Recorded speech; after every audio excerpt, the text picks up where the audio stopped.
a key visit to tee up essentially the America 250 celebration to come later this summer. Beautiful images there at the arrival here at the White House, and we do expect that motorcade to pull up any time now. Earlier today, the visit featuring a 21-gun salute, the national anthems, and an inspection of American troops on parade.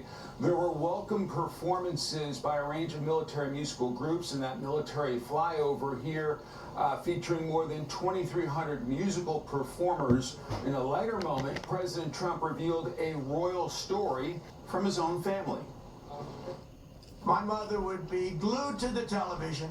I also remember her saying, "Do you want a piece of bread?" Very clearly, No. Charles, look, young Charles, he's so cute. Wife of mine. This afternoon, King Charles delivered an historic address to a joint session of Congress. He received a very warm, bipartisan welcome. There was plenty of applause, cheers, and even a standing ovation from members on both sides of the aisle.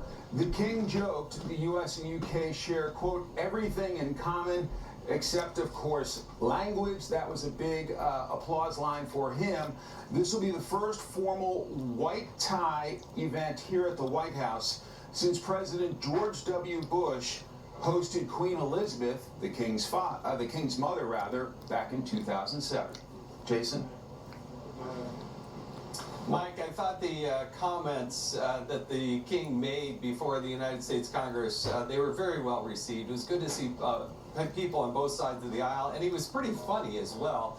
And in addition to the pomp and circumstance, is there any goal tonight other than stressing the bond and importance of the relationship with the UK?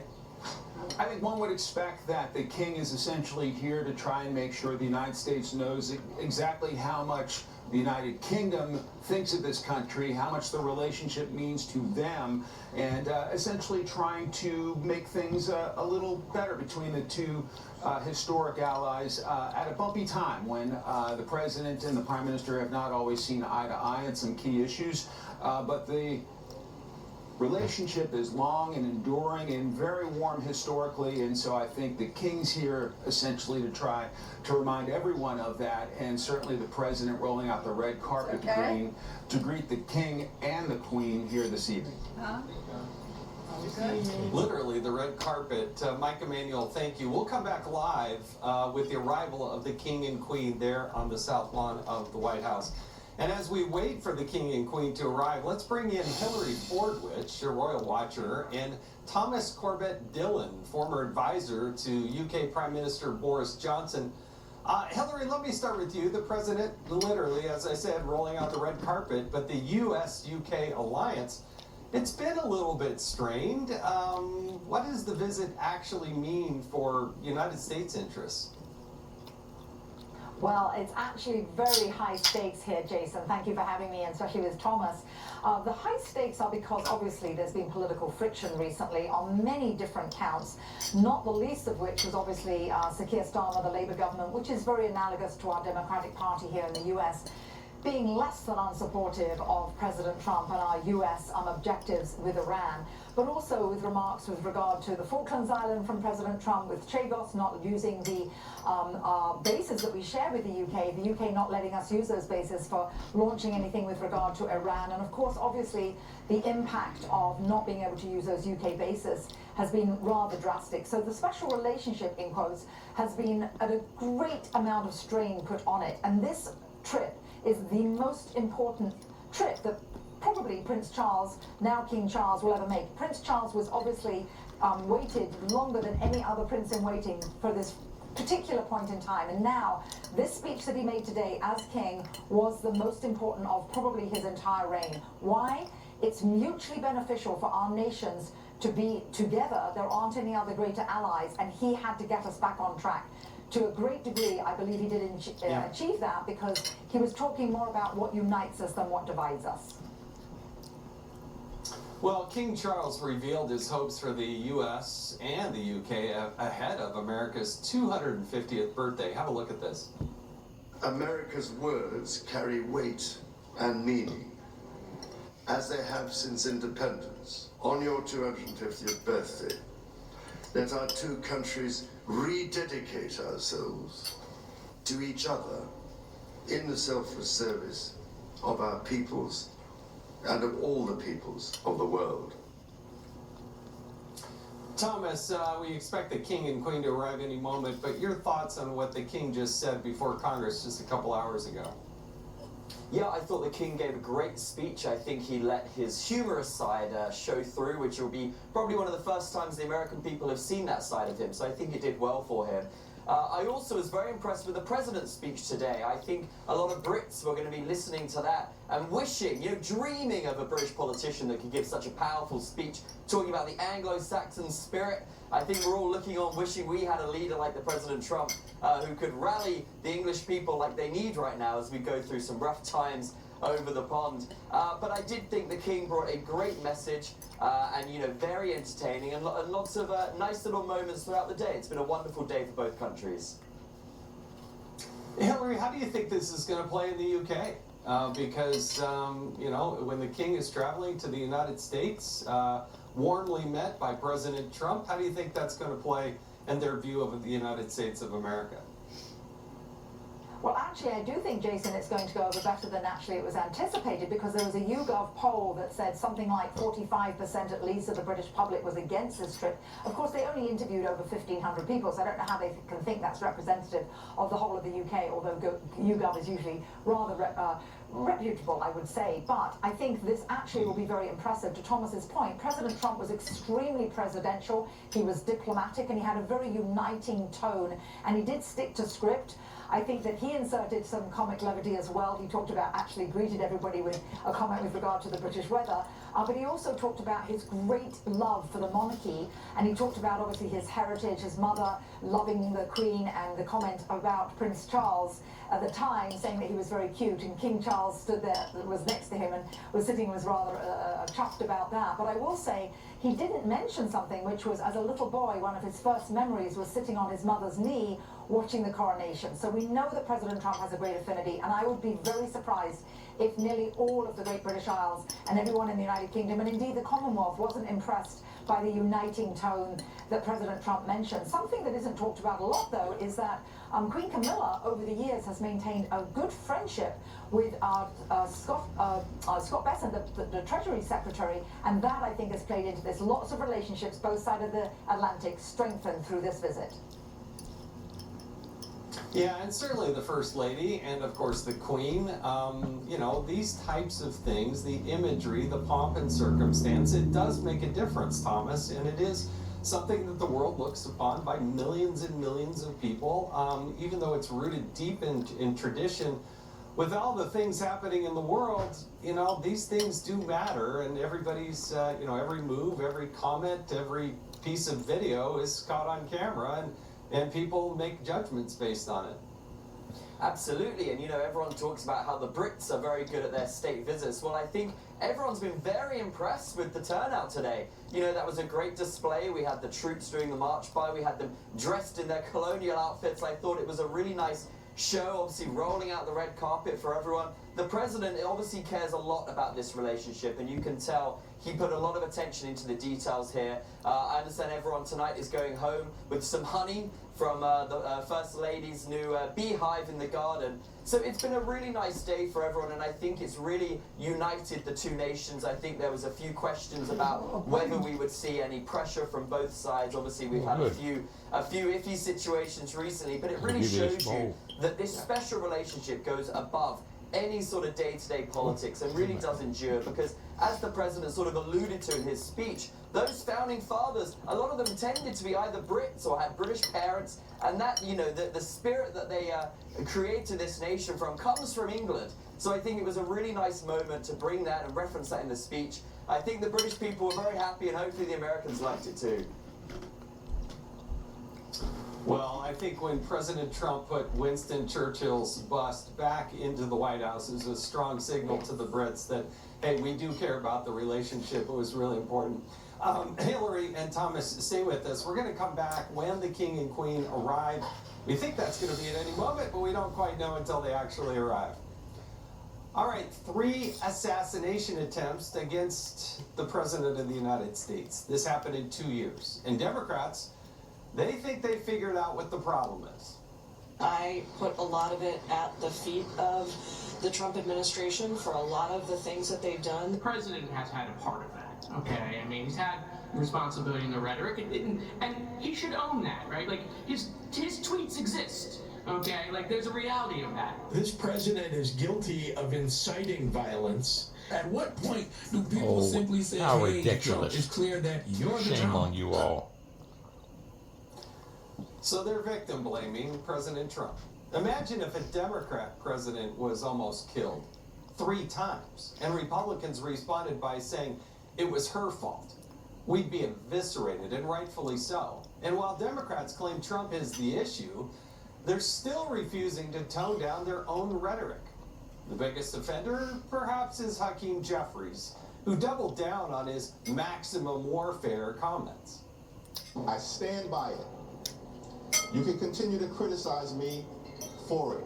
I don't give a damn about your criticism. When you compare the Trump administration to the rise of Nazis. What I was talking about was the fact that a constitutional republic was torn apart in 53 days in Germany in the 1930s, and that we need to watch out for that in this country. Here to discuss is Texas Congressman Brandon Gill.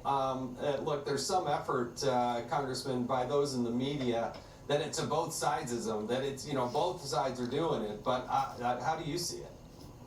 Well, of course, the media and Democrats want to claim that this is a both sides issue. They did the same thing after Charlie Kirk was murdered. They've done it every time there's been an assassination attempt against President Trump, but that is simply not true. I mean, there was a poll done just a few months ago by YouGov that found that 25% of survey respondents who identify as very liberal believe that political violence can be justified. That number is only 3% of those who identify as very conservative.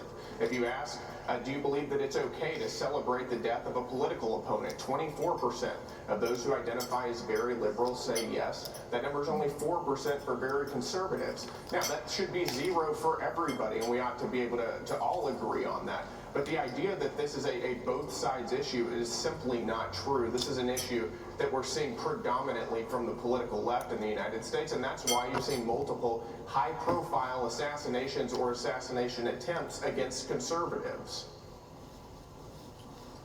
The left, they keep, spreading these conspiracy theories. Have a look at this. Something seems too perfect. People, they don't believe in it. And Donald Trump now again gets victimized by an alleged would-be assassin in front of the perfect witnesses, the press. There are 16 seasons of MasterChef. And it's so good when you don't want to watch the news about fake assassination attempts or what they're calling an assassination attempt.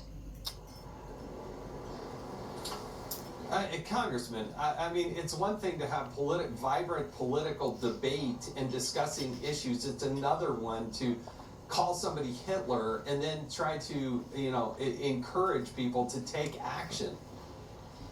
I mean, that's exactly right. I mean, this is completely deranged, and I think the reality is that the left recognizes that their set of policy prescriptions for the American people are wildly unpopular. The American people don't want to be transing 4-year-olds. They don't want open borders. They don't want profligate spending. They don't want defunding the police. So the only thing that really unifies the Democrat Party right now is a disdain for the president.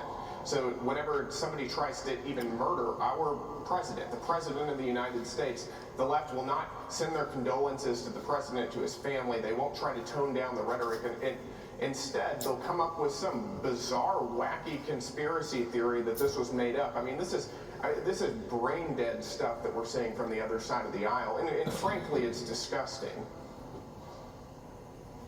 Talk about what happens on the floor in these hearings, because, I watch some of these hearings probably more than the average person, and no matter what the witness is or the topic, they just want to talk about Donald Trump and try to gin up controversy, because that is the strategy, right? Create chaos and then be able to say, oh, it's so chaotic, we have to have somebody other than Trump.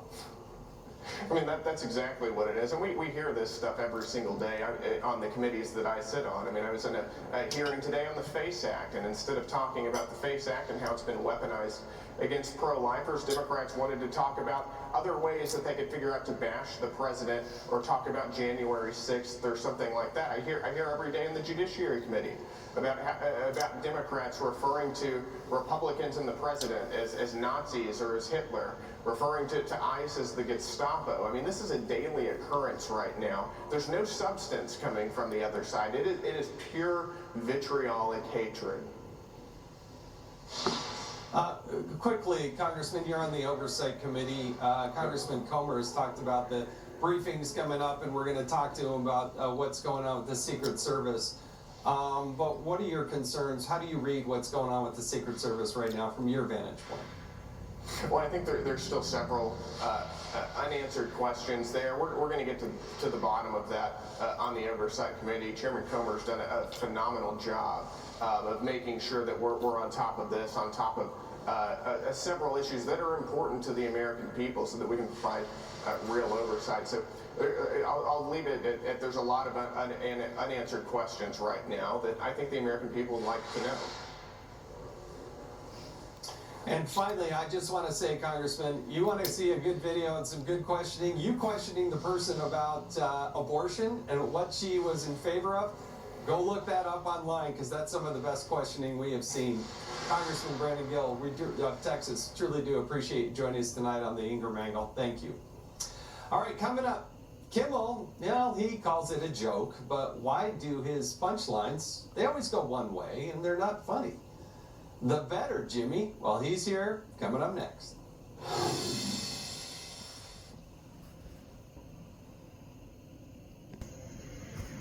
Oops, well, let me back it up again.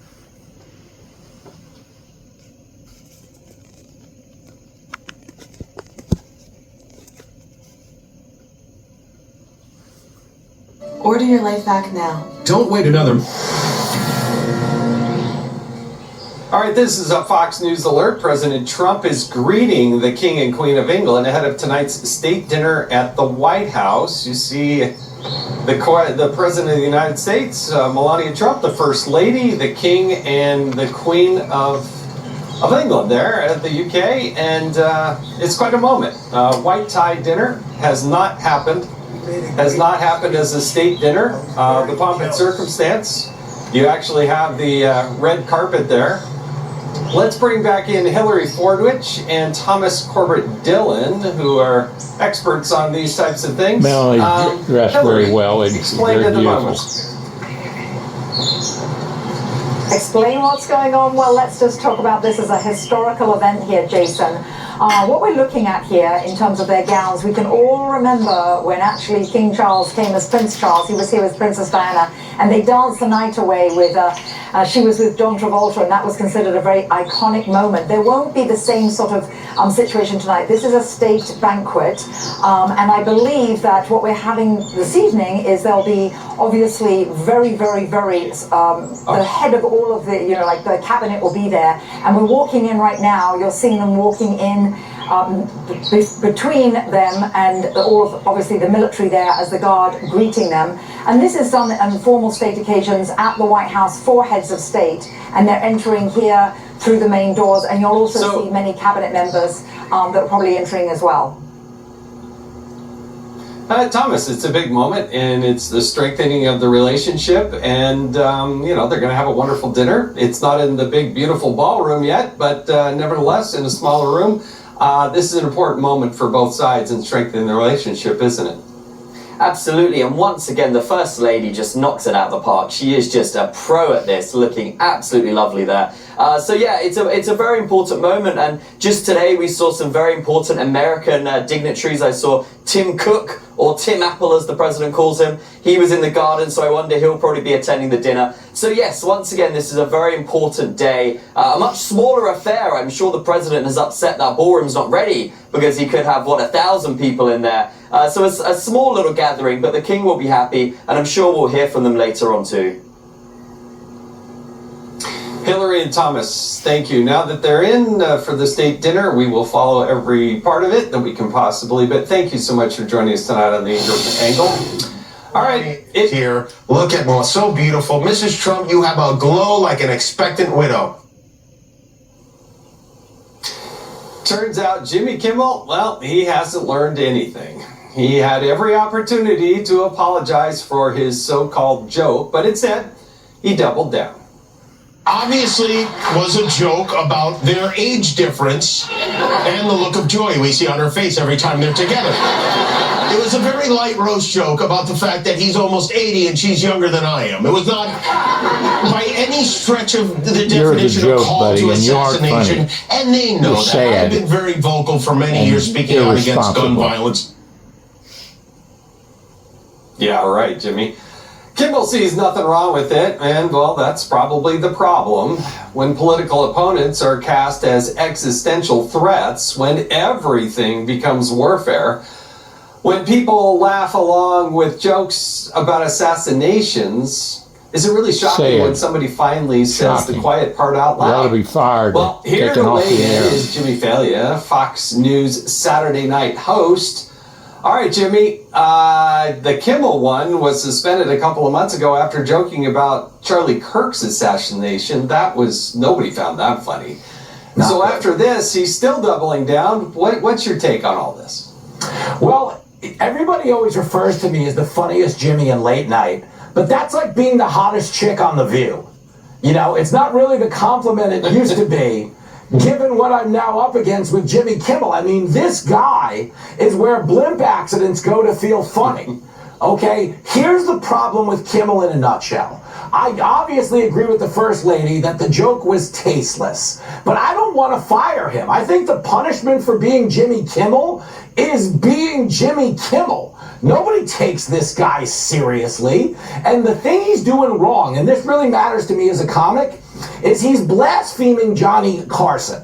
When he says, oh, Johnny Carson would have gotten a lot more serious if he lived in today's world, he's so full of it because Johnny Carson spoke openly about the fact that he was only there to entertain. And mind you, when you talk about today's world, compare it to what Johnny Carson was hosting the Tonight Show during. JFK assassination, Vietnam War, Martin Luther King assassination, RFK assassination, Iran hostage crisis, the Cold War, the fall of the Berlin Wall. He was there for the most consequential world events of the last century and a half, and he managed to do all of it without telling you how to vote or crying. Okay, as comics, we have one job to make you laugh.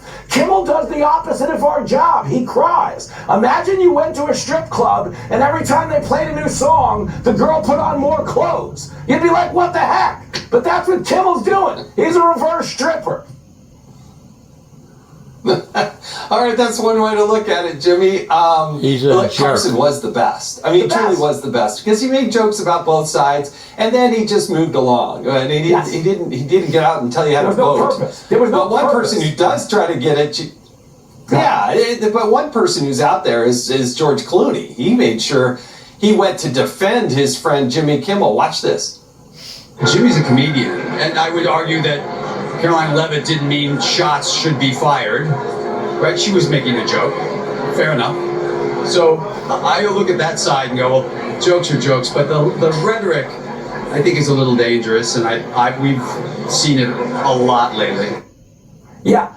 To be clear, don't you think it's a problem when they have to define Jimmy Kimmel is a comedian? Like, we didn't know that, so they better define it. Yeah, listen, Jimmy Kimmel is to comedy as OJ is to marriage. Okay? Yeah, it happens, but I don't know that anybody wants it to happen again. And by the way, that Caroline Leavitt clip that's gone so viral, she was talking to me on the red carpet. And she was clearly engaging in the comedy parlance of shots fired, meaning personal attacks. Something just about everybody on the red carpet that night was expecting was the fact that we were going to a comedy show and we were all going to be in the splash zone in a good-natured way. We weren't going to be telling you fascists run the government and we're all going to die. Kimmel is an embarrassment. Yeah. He is an embarrassment. Well, you're the best, up there. Jimmy Failure. Thanks so much for joining us. Really do appreciate it. Thank you. All right, 3 assassination attempts in 2 years, and we still have so many unanswered questions.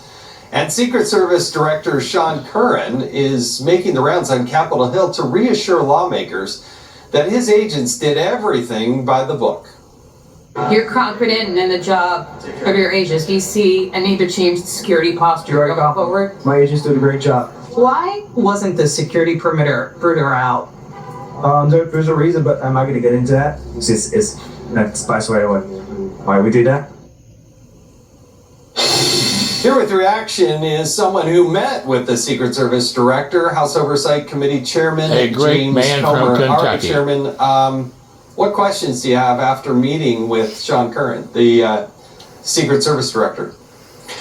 Well, first of all, I have a lot of strategy questions because, I think the Secret Service Director is saying this publicly, so I'm not saying anything he didn't say in private, but that it went according to plan, that, if someone breached it, they were going to have to go in for through a room full of armed guards before they got into the banquet hall. I don't know that that's the best strategy, but again, I could have misunderstood him, and he's going to present to our whole committee tomorrow.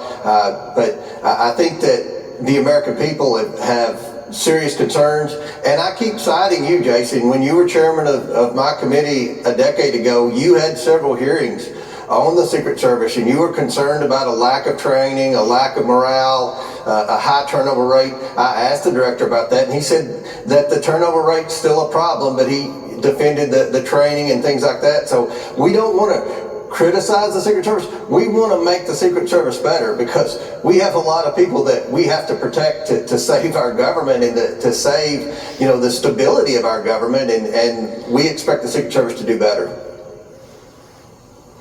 I think the problem is the Secret Service Director saying that they did a good job, because if you watch that video, this part right here, last one extracted from the dais is President Trump. He is literally the last person taken off the stage.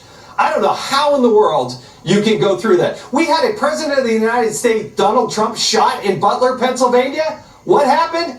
Nobody was fired. A president was shot. The extraction was pathetic. Everybody got a promotion.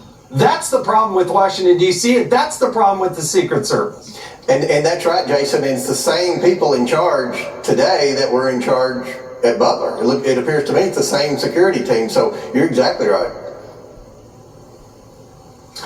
Congressman, I could talk to you all night about the problems and the challenges of the Secret Service. Good luck with the discussion with the director, but thank you so much for joining us on the Ingram Angle.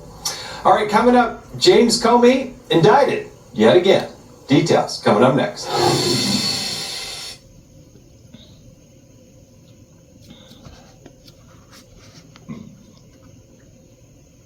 A number the DOJ says is a coded threat against the President of the United States. Comey claims it was pure coincidence, not a political statement. He's facing 2 counts. The first, knowingly and willfully threatening the life of the President of the United States. And second, knowingly transmitting a communication across state or international lines that threatened to kill President Trump specifically. Well, they're back, and this won't be the end of it. But nothing has changed with me. I'm still innocent. I'm still not afraid. And I still believe in the independent federal judiciary, so let's go. This is not who we are as a country. This is not how the Department of Justice is supposed to be. This comes less than a year after Comey's first indictment, where he was accused of lying to Congress about the leaking to the media. A federal judge tossed that case out, saying it was brought by an unqualified U.S. attorney. For years, Comey operated like he was untouchable. Now the real question is, will this case actually stick? Here to weigh in is Mike Davis, Article 3 Project President and former clerk to Justice Gorsuch. What do you think of this indictment? This is a long time coming. I want to say cheers to Todd Blanche, President Trump's acting attorney general, Kash Patel, the FBI director and the U.S. attorney in the Eastern District of North Carolina.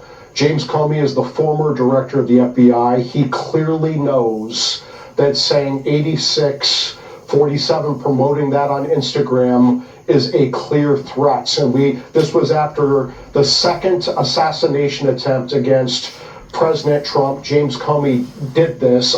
It was this last Saturday after the third assassination attempt where we saw this alleged assassin using propaganda to justify murdering President Trump and his team. I think it was long past time for the Justice Department to step in. Remember, this was a federal grand jury of normal citizens in the Eastern District of North Carolina who brought this indictment, these two federal felony charges.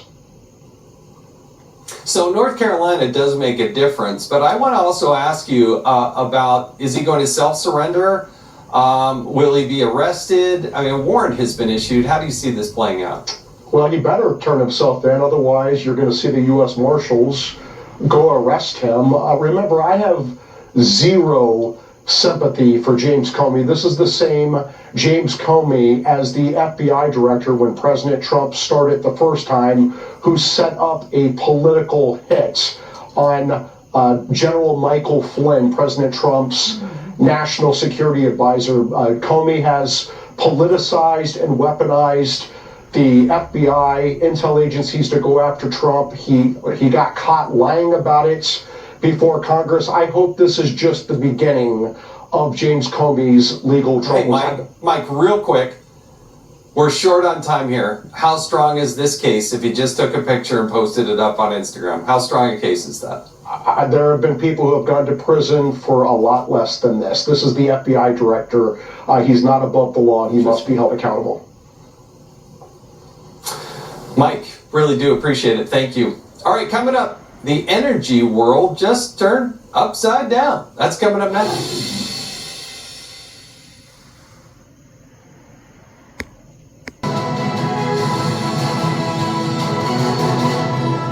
The Iran conflict is rapidly turning into a global energy power play. Tehran is now floating a deal to reopen the Strait of Hormuz, but only if the United States backs off its blockade and kicks the nuclear issue down the road. Yeah, good luck with that. That ain't gonna happen. And while the United States and Iran are in a stalemate, the United Arab Emirates, the UAE, just made a huge move, walking away from OPEC after more than 50 years. That's not just symbolism, folks. That's a signal. The UAE wants to pump its own oil on its own terms, and early reporting points to Iran as a major reason for the split. This matters because it weakens the cartel right as global supply is already under a bit of a strain. Well, here now with some analysis, Montana Senator Tim Sheehy of the Armed Services Committee. Senator, thanks for joining us. What's your read on the move by the UAE? Well, it's good news that we're seeing OPEC start to fracture. Of course, this cartel, it's literally what it is a cartel, has been the center of price fixing in the energy industry for, as you said, about a half a century. So what this is showing is the UAE is finally saying that they're ready for a new order of things, not just in the Persian Gulf, but worldwide. They want to control their own economic future, and they're going to invest in that on their own terms, not on the terms of the Senator, I'm so sorry to interrupt, but on the other side of the screen, you may or may not be able to see it, the King and Queen are there with the President and the First Lady. This is inside the White House. They're there for a formal state dinner. As the King and Queen got out of their vehicle on the south, by the south entrance of the White House, the President evidently said, "Oh, he made a great speech. I'm a bit jealous of it." Something to that. That's not an exact quote. But now they're formally coming down the stairs in this white tie dinner. The formality, the pomp and circumstance, certainly when the royals, the King and Queen, are in town, are obviously very important. You have the band playing there. They will soon be going into dinner, and there will be a toast and other bits of pomp and circumstance, and Fox News will bring it to you live when it happens as they go into they go through the doorways there, and then they will enjoy a nice dinner with some dignitaries. All right, Senator, let's go back to you. You were in the middle of answering the impact of the UAE and its split from OPEC. Please continue on. Well, bottom line, Jason, this is a much long overdue and needed reordering of the global energy economy. Of course, America became energy independent Several years ago, Trump 1 certainly helped to do that. And what this is showing is UAE wants to control their own economic future, not have it be captive to OPEC, of which I might add Iran's a member. So this is a good thing for America. It's a great thing for UAE. Well, the UAE also has access on the other side of the Strait of Hormuz. They can actually do things to bypass and make the Strait of Hormuz somewhat irrelevant, right? I mean, that's a big deal. That's exactly right. What we're seeing as this conflict drags on, but most importantly, as we're seeing as the region is developing, most of the Gulf state nations do not want the Iranian regime to continue to be in place. They're tired of living with a neighbor who will launch rockets, who will launch proxy groups and create instability in the region. And most importantly, they're not going to be held captive, of course, as you said, by the Straits of Hormuz. So UAE's move, I think, will probably lead to other defections from OPEC, and it'll continue to center the global energy industry around the United States.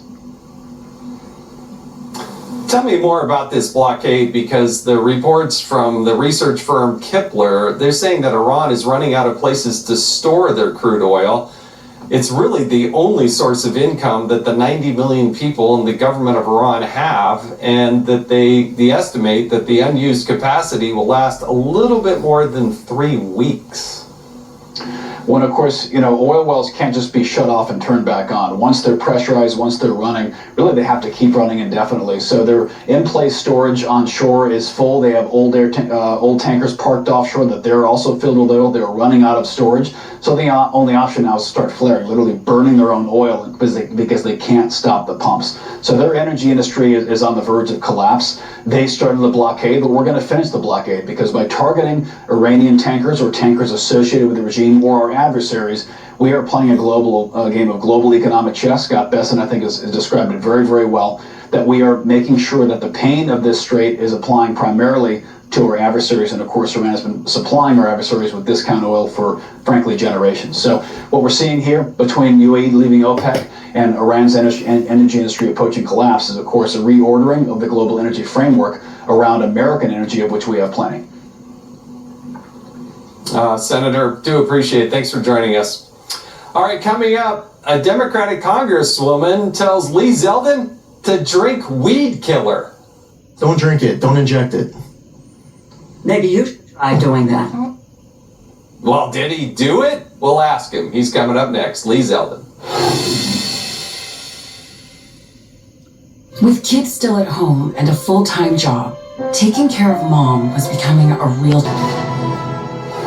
All right, they thought they had him, but EPA administrator, well, he's a little smarter than most people in the room. And Lee Zeldin, he does his homework, and some in Congress maybe don't do as much, and it shows. Zeldin fired back at purple-haired Congresswoman Rosa DeLauro with some basic questions, and just like that, things went off the rails because she was embarrassed. You don't know what low bright is. Do you know what the major policies doctrine is? I'm upset because... You know what the major policies doctrine is? No, let me just... You're a member of Congress. You should know. I'll tell you what the two biggest Supreme Court cases are of the last few years. This is what I want you Michigan to tell versus me. EPA. Whoa. West Virginia versus EPA. You know, you're here because you need money from us. So halt for the second and wait for the questions and answer the questions. Well, I answered your question, No, you and you didn't like my answer.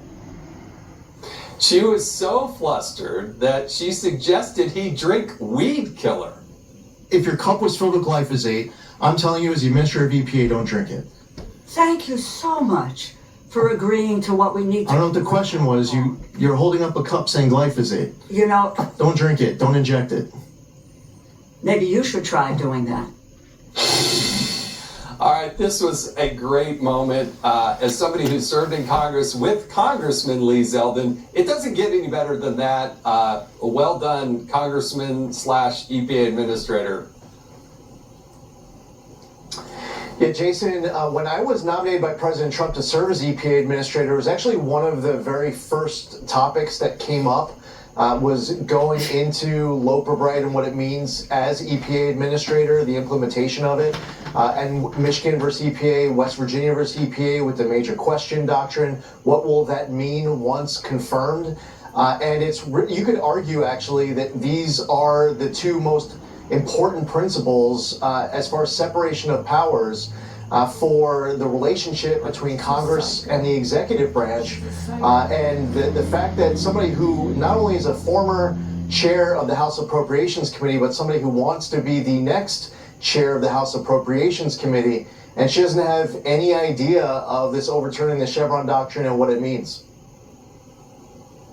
Yeah, this is what's stunning. Think about that, what you just said. She was the chair of appropriations for the United States Congress. All right, but it happened again today at another hearing with a Democrat Congressman, Rob Menendez. Have a look at what happened. You were there, but let's watch this.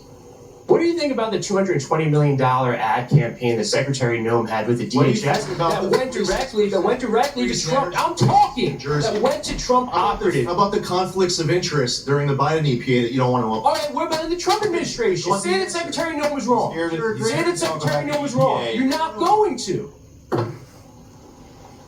There is a big advantage having that you had served in the United States Congress. What was he trying to do? I mean, they think that they can run roughshod over you? That just didn't happen. Wasn't going to happen with you. And you just witnessed a total meltdown. And one of the tactics that they want to use is that they want to ask a question, but they actually don't want the answer. And if you're giving an answer that's not great, they'll cut you off pretty quickly. But if you're giving an answer that is great, they'll cut you off immediately. And what really set him off was he asked me a question. I said, "Do you want an answer? Are you going to let me answer it?" And he's like, "Well, let me just move on to my next question then." So I guess you didn't want me to answer. All right, I got to get this in because it's just too good. Al Gore, he's back in the spotlight. And you might be surprised, but Al Gore came out as pro-ICE. There's a whole big article summarizing the recent dire warnings of the scientists who found yet more confirmatory information that this is a very real threat within the next 25 years. If that happens and the Gulf Stream ceases to exist as we know it, we're in an ice age in like 10 years. No, it would take a long, but it would be bad. Now the ice age is coming according to Al Gore. I've only got about 20 seconds. Your reaction to that? He must have figured out a way to make a whole lot of money off of global freezing. I'm pretty sure it comes down to his bank account if we had all the information in front of us. You're the best. Lee Zeldin, the administrator, thanks so much for joining us tonight.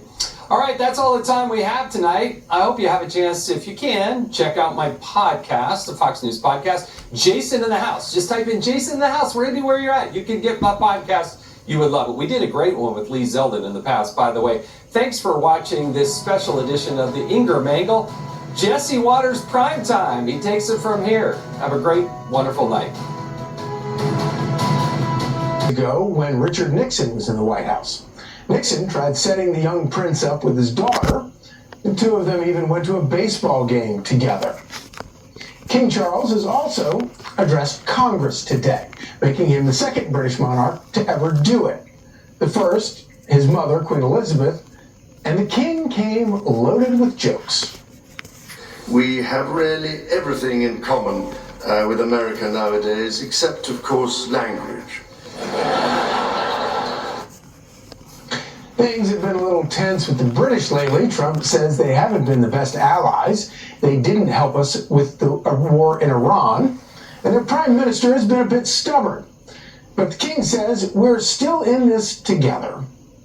Today, thousands of U.S. service personnel, defense officials and their families are stationed in the United Kingdom as British personnel serve with equal pride across 30 American states. We are building F-35s together, and we have agreed the most ambitious submarine program in history.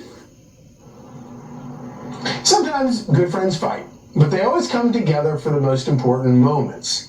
And the Brits know they can't miss out on America's 250th birthday. To the United States of America, on your 250th birthday, let our two countries rededicate ourselves to each other in the selfless service of our peoples and of all the peoples of the world.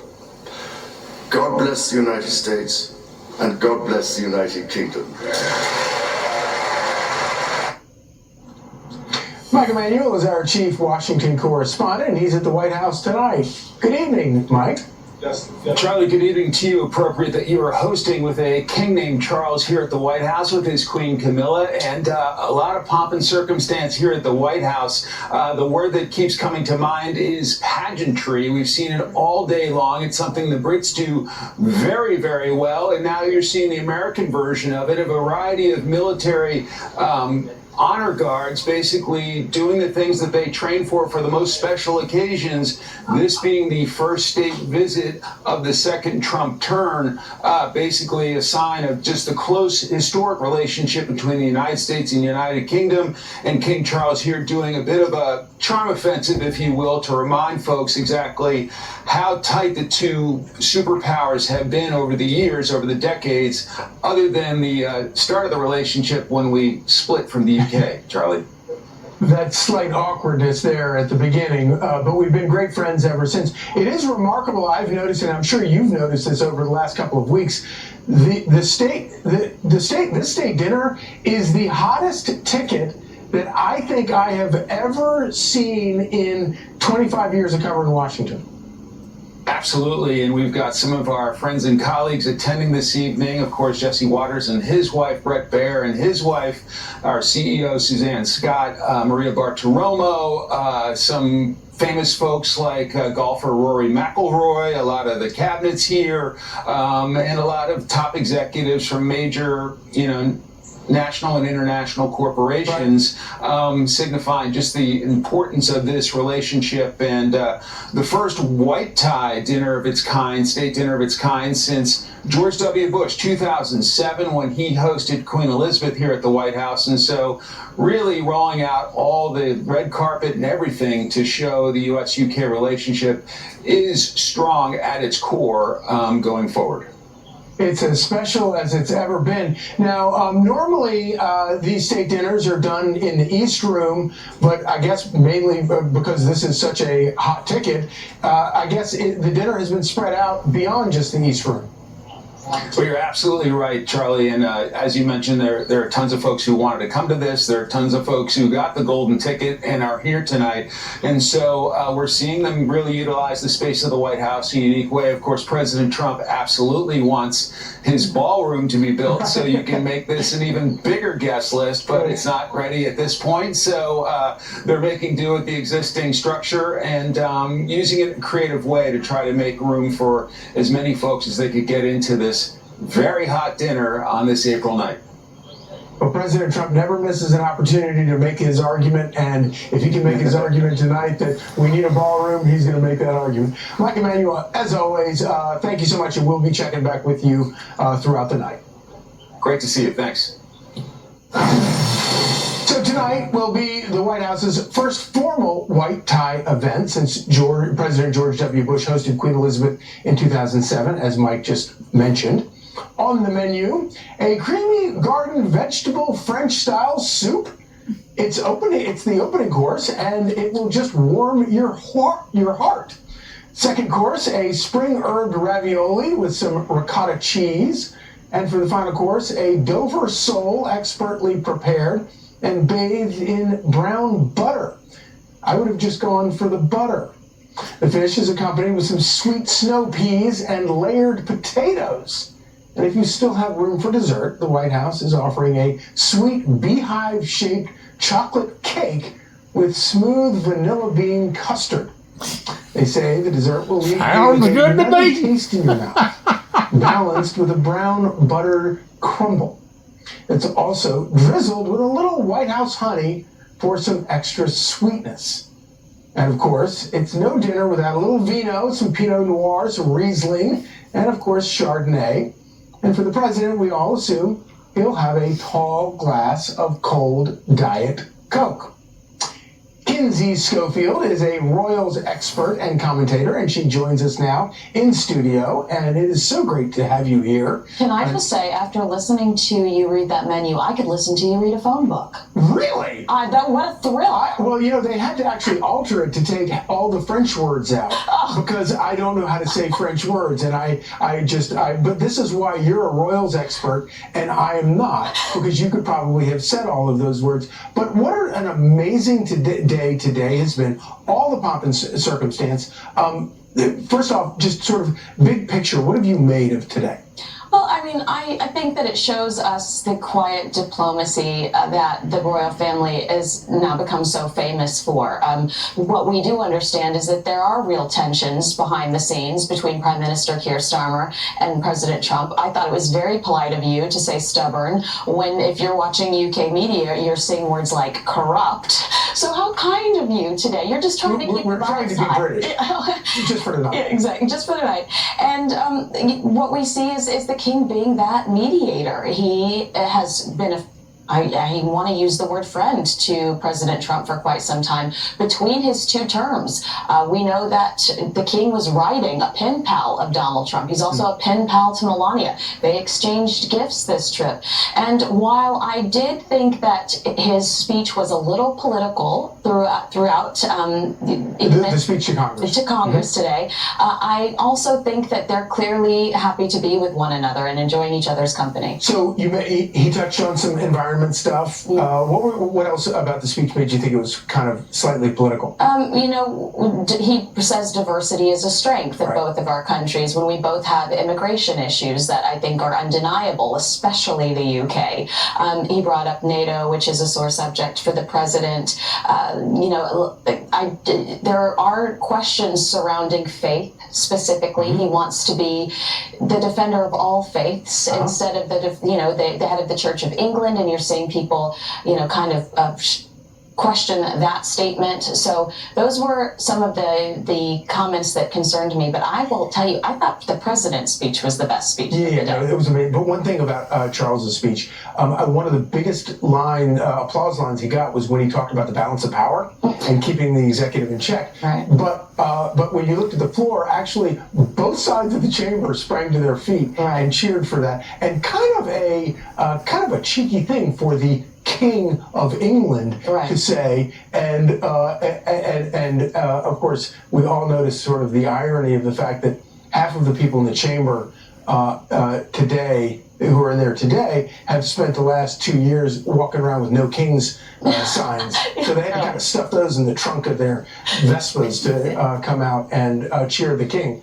The president's speech. I thought it was one of the most beautiful speeches I've ever heard him give. It was so fun. And I mean, I know we're laughing at the crush comment. Yeah. My mom had a crush on you. Yeah. But I think historically that will be the greatest takeaway from this speech. Additionally, did you see the headlines today that the Daily Mail claims that the king and President Trump are related? So now we're dealing with incest, but we're a family show. We're a family show, so we won't go there. Right. But, how cute is that they could be related, 15th distance cousins or whatever. And his mother actually kept a scrapbook as a young woman of Princess Elizabeth and Princess Margaret. So he truly did grow up in a home that admired this institution. And of course, he talked about the moral courage that our founders learned from our forebears in England. He talked about learning the culture, the character, and a creed from this small but mighty kingdom, the rarest of gifts, the noble spirit. I was, and also President Trump, with the exception of talking about his mother's crush on Charles, President Trump, who likes to weave, as he says, he kept pretty strict to the speech, except for that one diversion. Right. Well, I wondered how choreographed the moment with his wife was, because I thought that was very charming too, where he looks back and he says, I don't know if we'll be married, because she almost looks like, oh God, what is he about to say? Yeah. But I thought that was very charming as well. But you're absolutely right. It did feel highly choreographed, like he stayed on point. And I've never been prouder to be an American. So do you get the sense, I get the sense in some of the asides between the two couples, there was at one point today where the First Lady, our First Lady, was genuinely in hysterics laughing at something the king was saying, and Camilla was involved. I get a sense that there's a genuine warm chemistry there. Absolutely. Melania does reveal in her autobiography that she writes the king quite often. I do think both couples have very good senses of humor. And I also think when you deal with something as scary as we dealt with over the weekend at the White House Correspondents' Dinner, to then be in the presence of people that you're comfortable with and you have that can relate to you in such a unique way. We know the king survived an assassination attempt as well. I think that there must be some comfort there in that company. And you cover this closely, and so this is probably not as obviously this is not a surprise to you, but it's sort of interesting to me. The level of style, both couples care a lot about style, and watching that style come together with all of the pageantry is quite something to see. But be honest with me, don't you miss the tiaras? Don't you wish we were looking at a tiara or two? I don't know. Is that controversial that they're not? Oh well, we have a state dinner. They have a state banquet. I mean, he's not gonna walk out with like a crown. No, but at the state banquets, all of the royal ladies wear their tiaras. So that's one of the things we're not seeing on it. I do miss that. But when you talk about Queen Elizabeth was here, would she have been wearing a tiara? No. That again, it's a state dinner over here. There's differences between our countries, but I do think that watching the president at Windsor and getting to see those outfits, that was a bit of a thrill for us ladies. I might not thrill you. All right, Kinsey, you're going to stick around because I'm going to need some more hand-holding before the end of this. But right now, we'd like to bring in Craig Shirley, who is a presidential historian. So great to see you this evening. Thank you for joining us. So first off, big picture, what do you make of all of the pageantry and pomp and circumstance that you have seen today? Well, obviously it's marvelous. The special relationship has been existing ever since the end of the War of 1812, and it's been stated and restated periodically over the years. I think especially the Atlantic Charter between FDR and Churchill. Churchill obviously wasn't royalty, but he's still on a king's mission to meet with Churchill and meet with Roosevelt, and the Atlantic Charter bound together the two countries even closer on the eve of World War II. So beyond the pomp and circumstance is real diplomacy, and also the warm relationship that you spoke about also existed between Churchill and FDR, and also obviously between Thatcher and Reagan. So when you step back and look at where we are in kind of a more historical perspective, what do you think from what we saw today in the last couple of days will be remembered by historians about this visit? It's a restatement of the friendship between the special relationship between the two countries, and that's really significant. We've never had a relationship with another country for, that we started out so badly with the American Revolution and then the War of 1812, and then royals actually have to eat a little crow and come over here and observe the 400th anniversary of Georgetown, or the 200th bicentennial, or now the 250th anniversary. So it says a lot about the British temperament and the friendship between the two countries, that we've had this long, warm relationship. There have been bumps along the way. I remember the Falklands. We were slow to get in to help Thatcher and the British over the Falklands. But once Reagan committed, once he talked to Thatcher, he was all in. We provided a lot of intelligence support and fuel support, and we didn't put boots on the ground, but we did help the British hold on to the Falkland Islands. One of the things that I feel like gets missed in even good history classes about the founding is that the founders who took up arms against the crown, they were not just casual Britons. They had been citizens of Great Britain for hundreds of years. And the courage and the daring that it took for them to take up arms against the king was no small matter, and I feel like we sort of then kind of gloss over that. Yeah, well, you know, I wrote a book about George Washington's mother. Nobody had ever written a book about Washington's mother before, oddly, but, you know, she was conflicted. She grew up in British society. She ate British clothing. She went to the Church of England. In every way, she was a British subject. So it was very difficult for her, even though her son was leading the American Revolution, it was very difficult for her. In fact, she was held suspicious there in Fredericksburg. And for now, Washington was a faithful correspondent, but for the 7 years of the American Revolution, he never wrote his mother a letter because he just didn't, not that he didn't trust her, but he didn't trust the mails at the time that somebody might get one of his letters and find out, you know, any troop movements or any suspicious behavior. So, you know, it was difficult. You know, the first generation is always the most difficult to make a break from a different culture. And that happened, that, as you're absolutely right, with the first generation of Americans who started out as British subjects. Well, King Charles and today, a big part of it was the. Go ahead. Yeah, go ahead. I'm sorry. No, I was just going to say is that you know the big part of the hard part for American subjects was to break away from the Church of England, right? Because that was such an ingrained in American society. Absolutely. Well, King Charles today invoked the tale of two Georges, talking about the founding. And just to make it clear, I'm wearing my George Washington tie, so everybody's clear which George I'm with. Craig Shirley, thank you so much. Thank you. More prime time coming up.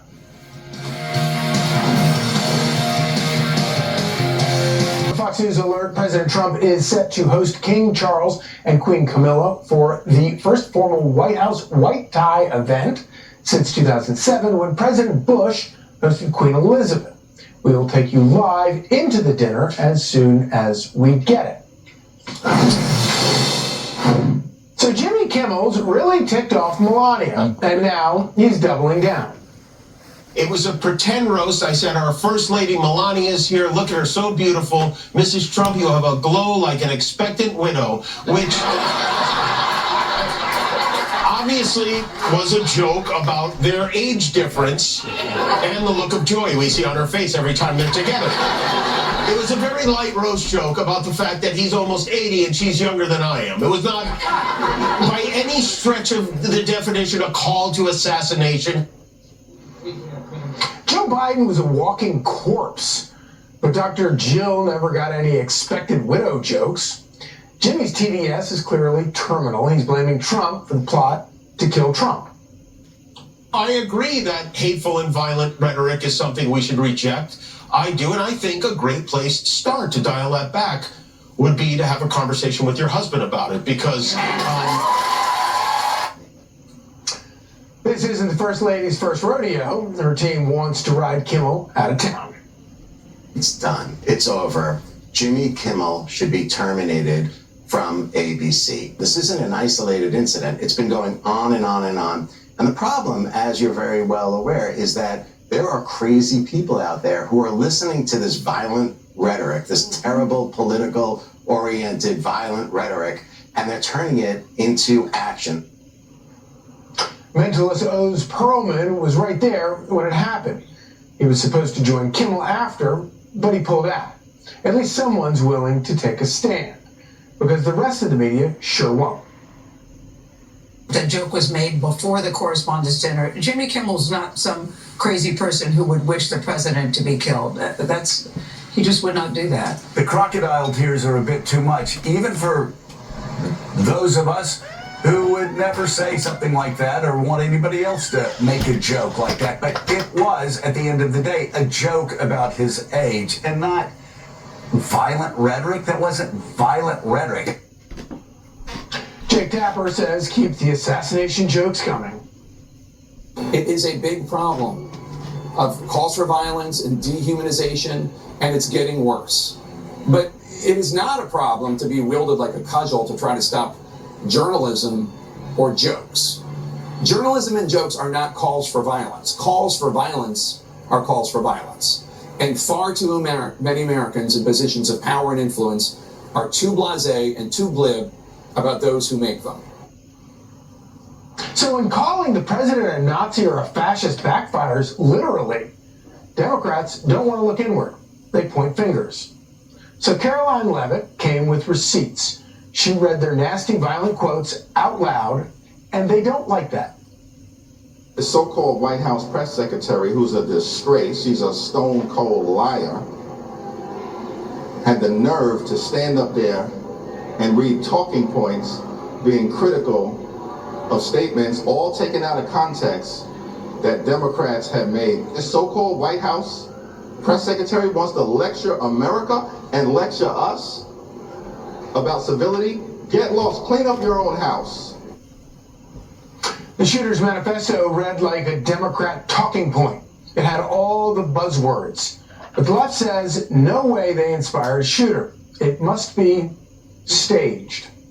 Don't ask any questions, even though there's just odd things that keep happening around Trump. And we know that Viktor Orban, allegedly, according to Washington Post reporting, there was a plot by the Russians to stage an assassination, fake assassination for Orban. So all of this throws them together. You're like, when something seems too perfect, people, they don't believe in it. And Donald Trump now again gets victimized by an alleged would-be assassin in front of the perfect witnesses, the press. Trump was targeted for the third time, and the left's response isn't concern, it's denial. They don't want to lower the heat, so they deny the fire. Almost half of Democrats, 47%, believe Butler was staged. Why? Because it's easier to say it's fake than to admit you're part of the problem and face the monster that you created. I'm not going to any more events where Trump's at him. I don't feel safe. Chaos follows him.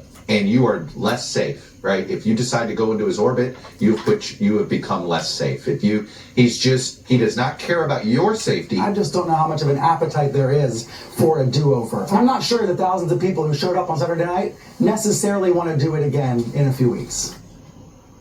So if they're not going to change their tone, then 47 is going to change the room. And it's going to be big and beautiful. But I don't think it's beyond the pale for the President of the United States to point out that the White House Correspondents' Dinner should be at the White House, because that is clearly a more secure location than the Washington Hilton Hotel. It's just a fact. Let's be honest about that and understand he kind of has a point. Kellyanne Conway is a Fox News contributor and former counselor to President Trump. She joins us tonight. It's so great to see you. I get that Jimmy Kimmel says that it was just a joke, but I do think it's interesting that he felt the need to come out and explain himself after what happened Saturday night. And address our wonderful First Lady directly, which was totally inappropriate. I think that they're now confusing the reaction they get among their colleagues, all of whom already agree with him, among their staff, all of whom agree with him, among his curated, self-selected audience, with the way the rest of the country sees it.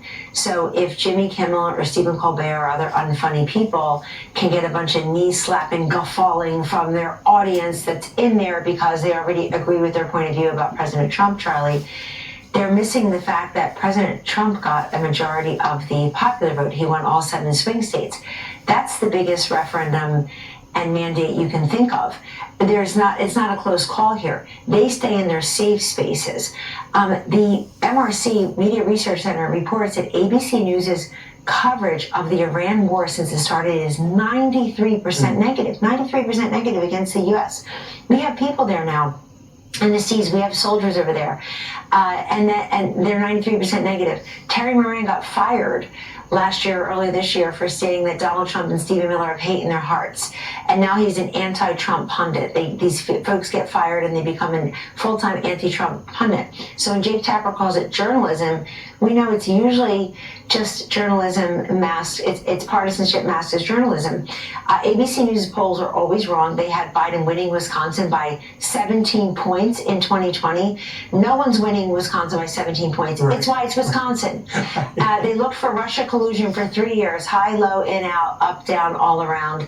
They had screaming graphics. They promoted a guy that they've since fired, probably because he was a middle-aged white guy, but they His name is Chris Velasco. He's probably watching your show. They promoted him to be in charge of scandals when President Trump was there in 2017. And so it goes on and on. Brendan Carr is investigating them because their DEI policies mean that they weren't putting merit first. But you know where they don't have diversity, equity, inclusion as a network? ABC never has a real true Trump person, and they never have a real true conservative. And I think this is all important because it allows Kimmel to not be fired. The First Lady is making her point. You are directly threatening my family. She said, you're directly threatening my family. My son needs to watch both parents be threatened, be ridiculed. That guy got radicalized somewhere. Yeah. He had a college degree. His family said he was just fine. They were increasingly worried. He got radicalized somewhere, somehow. And those talking points in that manifesto weren't talking points he picked up from Jimmy Kimmel. Those are talking points he picked up from Hakeem Jeffries and Nancy Pelosi. And by the way, Jake Tapper, he wants to talk about dehumanizing people. Well, I can't think of any way to dehumanize somebody more harshly than to call them a Nazi or a fascist in this political environment. And worse, which was repeated on 60 Minutes this week, shamedly. The other thing I just wanted to mention is Jimmy Kimmel's wife came out. She was on somebody's podcast last fall, you recall, and she was complaining. She said, my husband is there now fighting this man, fighting Donald Trump, and I have family members who helped put Trump in office. She was calling her aunts, her uncles, who were probably in their 70s or 80s, I'm guessing, cousins who voted for Donald Trump. She's saying how disappointing that they're not supporting my husband, Jimmy Kimmel. Excuse me, your husband is using words disguised as a joke. It's not even funny. We should fact check jokes. They have to be funny. We should fact check reporters. They should be trying to get the story, not get the president, Charlie. But she is calling out family members, elders, for voting for President Trump and saying you should be standing with my husband to quote fight this man, Donald Trump. I think a lot of folks support the First Lady in this. This is not the first time. It's the 8,000th insult investigation, impeachment. Everyone knows that. And all these Democrats saying, Democratic senators thanking the Secret Service. Get out there now, go do your job across the way in the Capitol and fund DHS. Make sure that the Secret Service has its resources. Well, of course. I want to change gears a little bit and ask you a little bit about what has been going on all day today. You've been in Washington for a long time, been around politics. And I think we've got some images here of the king at the White House getting ready for the state dinner. I don't normally get caught up in things dealing with the British monarchy because I just don't really care that much about it. But I have to say that today has been a pretty awesome day to be in Washington. Jolly, magnificent, as the British may say. No, here I am with the cousin of the Queen at the state dinner in the UK, which was also very grand in June of 2019, roughly 6 or 7 months before COVID hit. And it is a special relationship. It is a special occasion. No one's papering over our differences. In fact, I give a ton of credit, Charlie, to both leaders, King Charles and President Trump, for not ignoring that, but also not letting it be the central piece here. I also give Charles and Camilla a ton of credit for coming here since they're celebrating America's 250th birthday. Let's remind everybody how America came to be. Yeah, exactly. We left you and he came here to celebrate that. Look, it is special. The president loves all the pageantry. He loves the pomp and circumstance, but he loves celebrating America. And President Trump and First Lady always say that's the people's house. So they're bringing us into it tonight. They're transparent. They're accessible. It's a very joyful event. And it's a shame that Americans can, these people who aren't funny, these leaders who aren't leading, they're tweeting, instead just laying down the muskets tonight and saying, this is a wonderful moment for America, and we hope great trade deals can come, we hope great peace deals can come, we hope the diplomacy and the special relationship between our two nations will continue. So it looked like we had Jeff Bezos there and Tim Cook. We saw a moment there. There's Jared Kushner. I don't remember a hotter ticket in Washington in all my time here than a ticket to come to this state dinner. This is a very hot ticket, a great room filled with wonderful patriots and business leaders, obviously elected officials, folks who have a connection to both countries. And I'm very glad to see everybody, again, in such a joyful mood. I will tell you, They expanded the capacity, it looks like to me. I went to the state dinner honoring Australia in September 2019. We had that, the First Lady hosted that, and the President in the Rose Garden. It was less than 200 people. No tent. No tent. It was open, and she had the musicians up on the roof. It was pretty extraordinary. But I say that because it's obviously they expanded the capacity here. So that's the East Room right there. East Room. You see John Thune, Majority Leader, other dignitaries, and normally when there's a state dinner, it's usually in the East Room.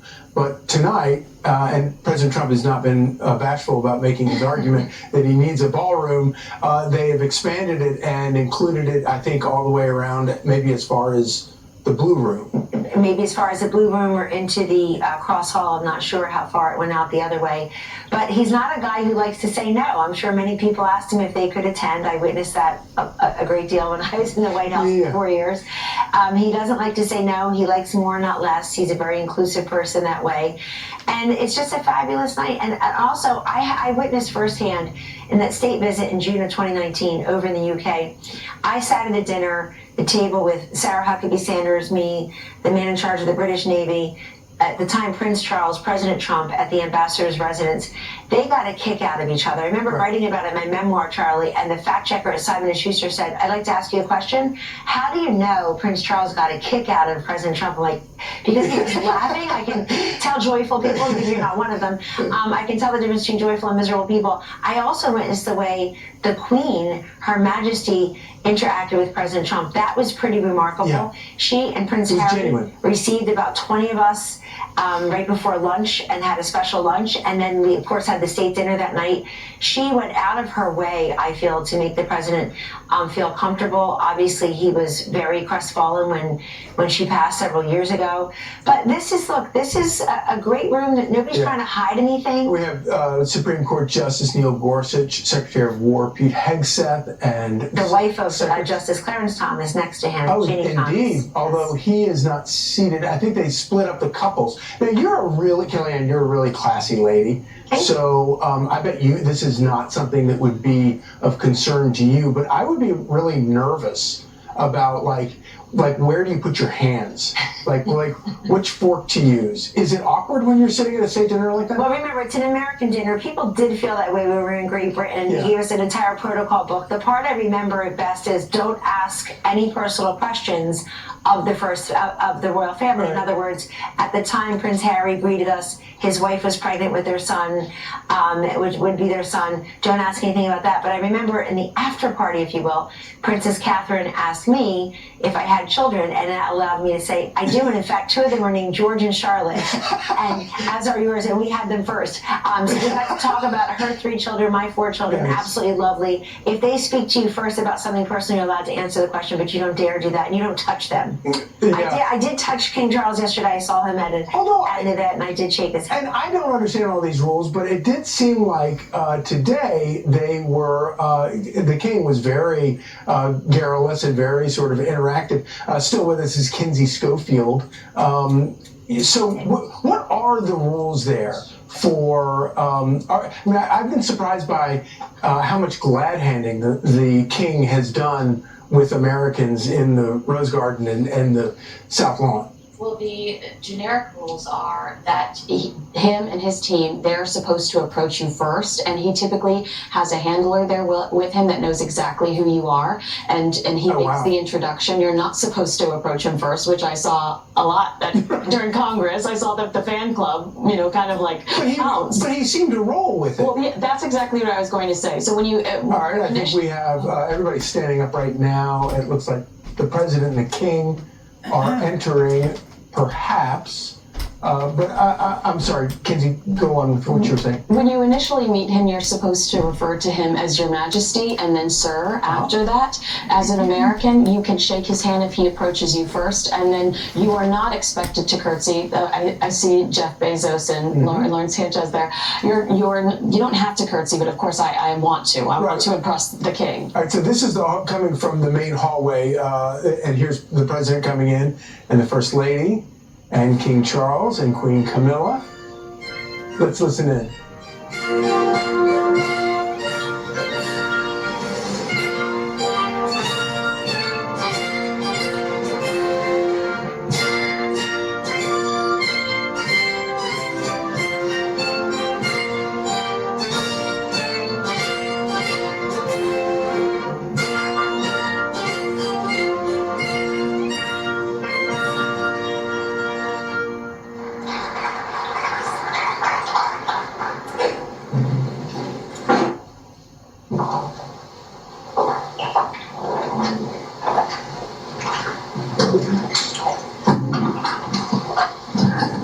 very much, please.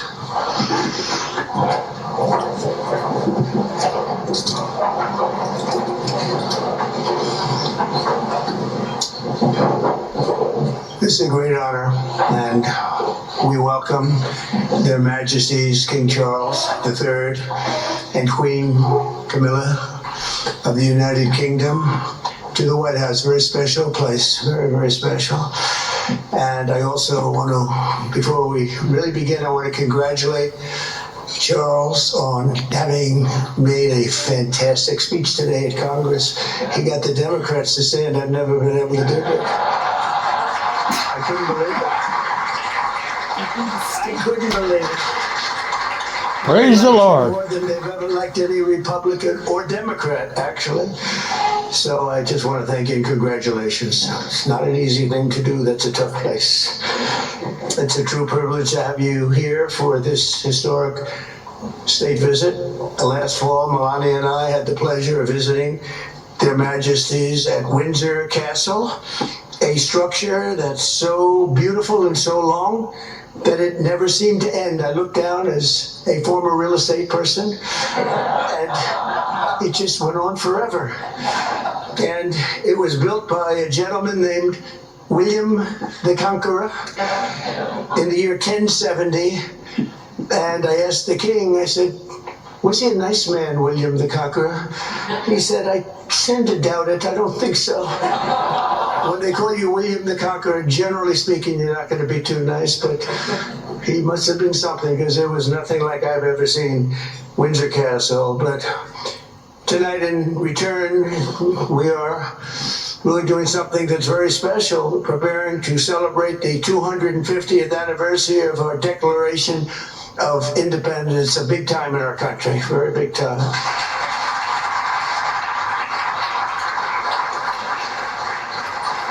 And it's only natural that Americans begin this commemoration by paying tribute to the transcendent bond we share with the nation that Thomas Jefferson himself called our mother country. He used to go around saying, it's our mother country, how nice. From English towns and Scottish hills, from Welsh mountains and Irish villages, a people unique in history sailed across the mighty Atlantic to settle and civilize this continent in the name of God, King, and country. So beautiful. They called it New England and meant that very, very literally. The first Americans saw themselves as free men carrying the forward and central liberties and ancient rights of the Anglo-Saxons into this new and beautiful world. In the eyes of America's founders, our war of independence was fought not to reject this heritage, but to reclaim it and perfect it. As the founding father, George Mason, wrote, we claim nothing but the liberty and privileges of Englishmen in the same degree as we had still continued among our brethren when we were in Great Britain. The Declaration of Independence was a miracle for the ages that sparked a far-reaching revolution in self-government and human freedom. But even though the political bonds between the United States and Great Britain were dissolved forever, they thought, on July 4th, 1776, the more powerful strands of memory, culture, and identity proved unbreakable in any conflict and grew into a friendship unlike any other on earth. A very, very special and incredible friendship. Historians have noted that to this day, the distinct regions of the United States still echo with the particular accents, habits, and traditions of the British communities that first settled them centuries ago. The names of half of the original American states refer to members of the British royal family, as do American cities from Charleston to Annapolis, Charlotte to Albany, and even the place where I grew up and actually loved very much, Queens, New York. Who would have thought? But far beyond names and principles, there's something unique and very special that has always united our two people a certain nobility of spirit and heroic soul. The same audacity that called a small island kingdom to rule the seven seas, and rule them you did, inspired the children of 13 American colonies to explore a great frontier and a very, very dangerous frontier and settle what was known as the Wild, Wild West. The men who planted the American flag on the moon carried them. The same hunger for adventure and achievement as those who raised the Union Jack above Antarctica and first sailed St. George's Cross all around the globe. The American soldiers who crossed the Atlantic to freedom, rescue in 1944 were moved by the same keen sense of righteousness that drove the English Crusaders to the Holy Land 1,000 years ago. The entire world has been uplifted by this distinct and special character we share, this unstoppable daring, this unconquerable courage. It really is, it's unconquerable. And speaking of that, where's Rory McIlroy? Can stand up, Rory, will you please? That was unconquerable courage. That was very good, Rory. I don't know if that helps them talk about how wonderful the speech, but I had to interrupt my speech because I watched that man win a tournament. That was a tough one. Congratulations, very proud of you. All right, now I'll get back to my speech, Rory. But it was unconquerable courage, this inexhaustible supply of ambition, ingenuity, and resolve. From the trenches of World War I to the beaches of Normandy, from the frozen hills of Korea to the scorching sands of North Africa and the Middle East. And we're doing a little Middle East work right now, too, if you might know. And we're doing very well. We have militarily defeated that particular opponent, and we're never going to let that opponent ever, Charles agrees with me, even more than I do, we're never going to let that opponent have a nuclear weapon. They know that, and they've known it right now very powerfully. But our countries have stood together, defiant and triumphant against the forces of communism, fascism, and tyranny. Together we have expanded the reaches of human knowledge and endeavored always to make this world safer, more prosperous, more just, and more free. Ours is a treasured friendship, an eternal bond, and a true story of extraordinary heroism and skill. A lot of skill, tremendous skill. History has known no more powerful force than the combination of American patriotism and British pride. The British Empire that began here in America certainly did not end here. The sons and daughters of the British Isles went on to found more countries and spread more civilization than any nation before. They built an English-speaking world upon which the sun never sets and provided an example to which free people will always turn. They have such love and such respect. Today, most of Britain's former colonies have no idea what they truly owe to this towering legacy of law, liberty, and British custom that they were given. We were given that, and it was a great, great gift. Tonight, on the eve of our 250th year of cherished independence, we turn to the sovereign embodiment of our British heritage and say sincerely thank you to our friends, the United Kingdom, for the richest inheritance that any nation has ever given to another. May our two countries stand together forever for liberty, for justice, and for the glory of God. Ladies and gentlemen, I offer a toast to 250 years of American freedom, and very importantly, to a great man, His Majesty, King Charles III. Thank you very much.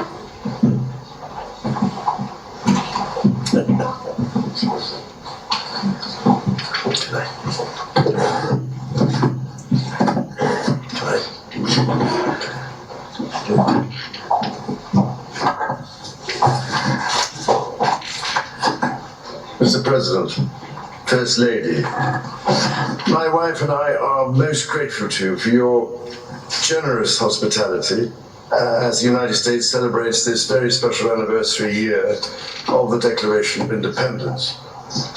And may I also just start by paying tribute to your own courage and steadfastness, as well as to your security services, for their swift actions on Saturday evening in preventing further injury. My thoughts...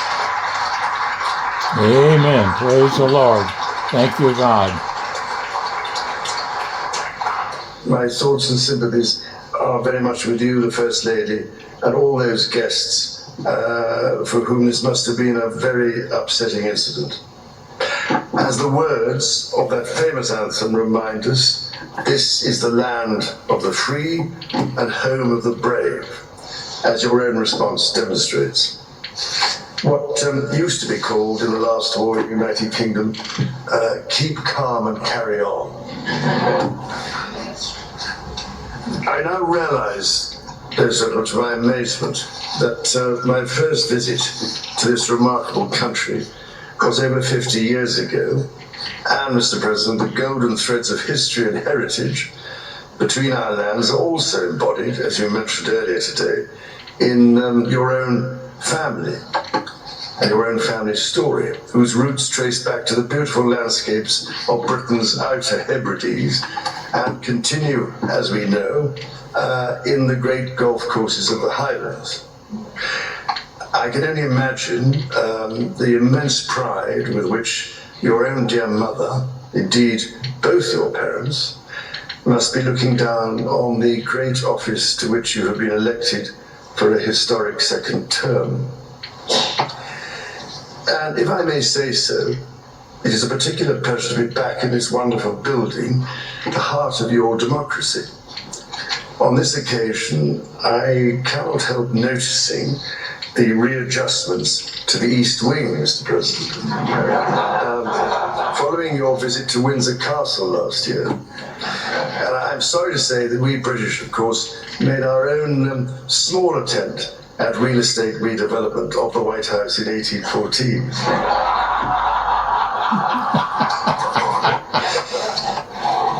Anyway, I'm so glad we have an important opportunity at this critical time to renew those bonds of history and friendship between our nations and our peoples.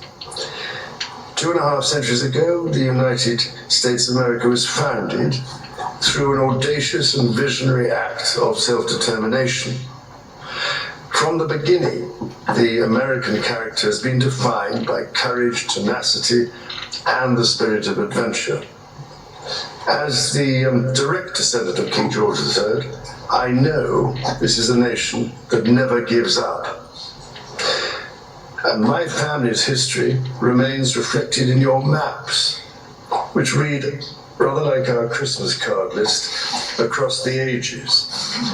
North and South Carolina, Virginia, Maryland, and the cities of Charleston, a particular favorite of mine, obviously, Georgetown, and for that matter, Georgia, Annapolis, as you mentioned, and further favorites, Prince William County and Williamsburg. This said, our French friends can feel equally at home with a glance at a map. Indeed, you recently commented, Mr. President, that if it were not for the United States, European countries would be speaking German. Dare I say that if it wasn't for us, you'd be speaking French.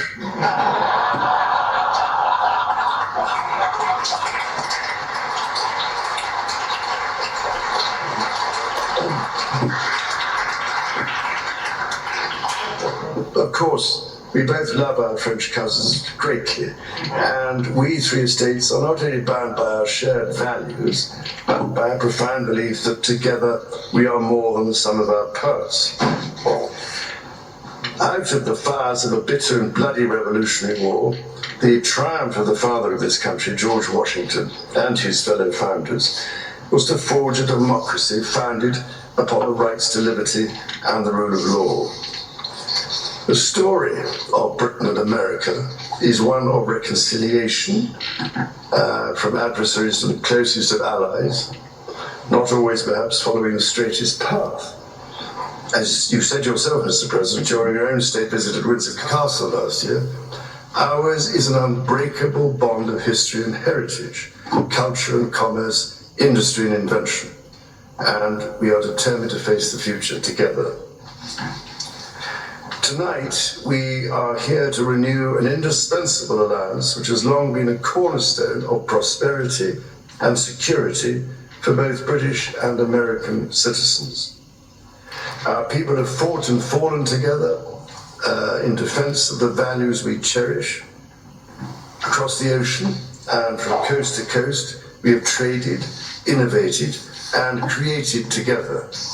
We've stood together through the best and worst of times. However, the challenges we now face, from those who wish us harm across the world to balancing the risks and opportunities of powerful new technologies, to the threats to the very international rules that have allowed us to trade and have kept power in balance for 80 years, those challenges encourage us to reaffirm tonight the basis on which our partnership has been built.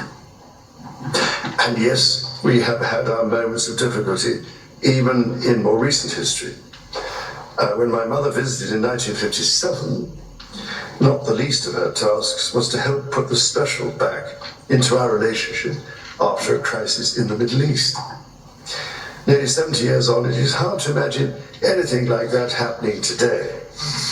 But it is not hard to see how important the relationship remains in matters both seen and unseen. My mother's first Prime Minister, Sir Winston Churchill, understood this so well. But then he himself was half American, a tradition of shared transatlantic heritage, which I am pleased to say is alive and well in the White House today. Indeed, such was the closeness that Sir Winston, while staying here in the White House, in the rooms you showed us upstairs, emerged naked from the bathtub to discover the door opening as President Roosevelt came in for a chat. With rapier wit, the president cast aside any embarrassment by declaring that the Prime Minister has nothing to conceal from the President of the United States. This warmth came after testing times between our leaders in the early 1940s. The kinship and friendship of many centuries provided great reassurance to my late grandfather, King George VI, as it did to my late mother. It means every bit as much to me. Of course, my late mother met no fewer than 13 serving presidents, thankfully all of them fully clothed.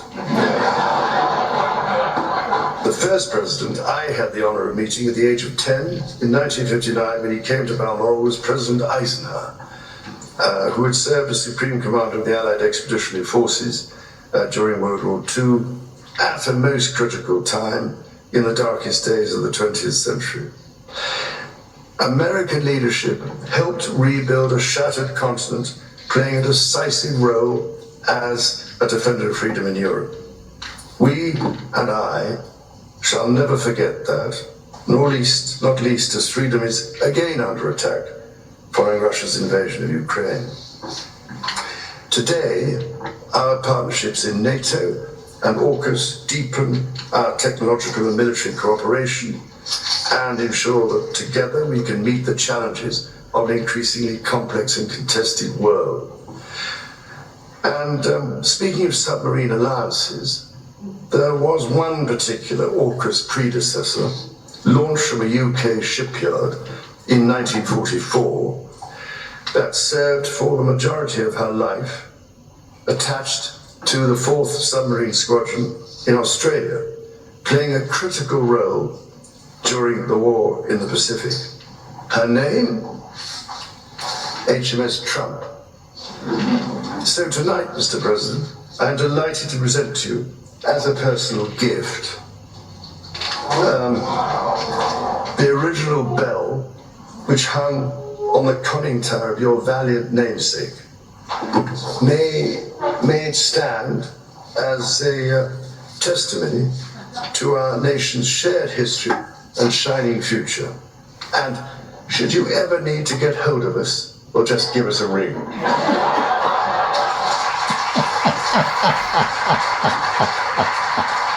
I love it.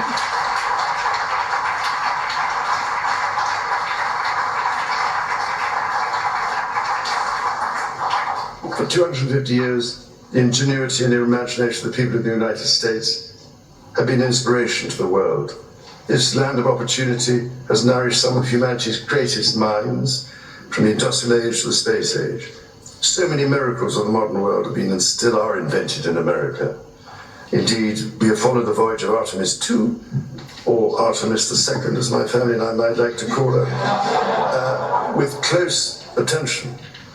Now, I know you have big plans for the moon, Mr. President, but I've actually checked the papers, and I rather suspect it is already part of the Commonwealth, I'm afraid. Ladies and gentlemen, on this week's visit, I look forward to meeting the people and communities of this dynamic country, including celebrating some of the work of my King's Trust, which it has been doing in these communities, helping give young people a chance to succeed across America in this year when we mark 50 years of the Trust. Can you believe it? Every year, millions of Britons journey to this remarkable country to experience its glorious national parks, soaring mountains and ancient forests. From the peaks of the Pacific Northwest to the rugged shores of the Atlantic, from the vast expanses of the West to the sweeping prairies and canyons, the natural beauty of this land is found in every corner. And in sport, in just a few weeks, the United States and Canada will be among those to welcome the world as hosts of the FIFA World Cup. So in one sense, Mr. President, as heads of state, we are joint hosts. We call this game, by the way, football, Mr. President. And I can only say, as the head of state of 5 competing countries, I'll be watching the matches closely and with great enthusiasm. After all, we always like favourable odds. So this city, Washington, D.C., is the home of more Shakespeare folios than anywhere in the world. 82 copies are carefully preserved and shared at the Folger Library. And at this time, when the search for peace in the world is more critical than ever, I can only turn to Shakespeare's genius to remind us of the plea for peace spoken by the Duke of Burgundy at the conclusion of Henry V. My speech entreats that I may know why gentle peace should not bless us with her former qualities. Thank you, Mr. President and Mrs. Trump, for your splendid dinner this evening, which, may I say, is a very considerable improvement on the Boston Tea Party. So, whether your cup contains tea, wine, Scotch whiskey, bourbon, or even cola, let us raise our glasses and voices as we toast the past, the present, and the future, thank you, of our 2 proud and allied nations. To the United States and the United Kingdom, God bless both our countries. Amen. Thank you very much. Thank you. As you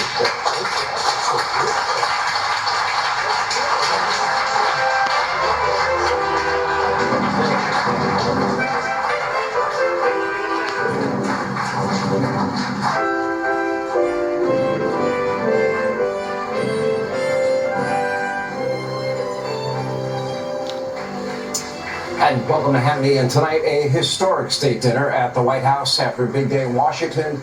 For the first time, King Charles visits the White House. Now, earlier today, the King was on Capitol Hill speaking to Congress after very warm receptions from President Trump and the First Lady, Melania Trump. Now, this visit does come amid a serious test of the special relationship between the UK and the USA amid Britain's less than helpful response to our conflict with Iran. Anyway, joining us now, friend of the program, Piers Morgan, uncensored host, Piers Morgan. US, UK, God bless us both. You know, we're probably going to disagree in a minute, but I think we're going to agree on this point. I think the King's visit at this particular moment in time is extraordinarily timely and extraordinarily helpful.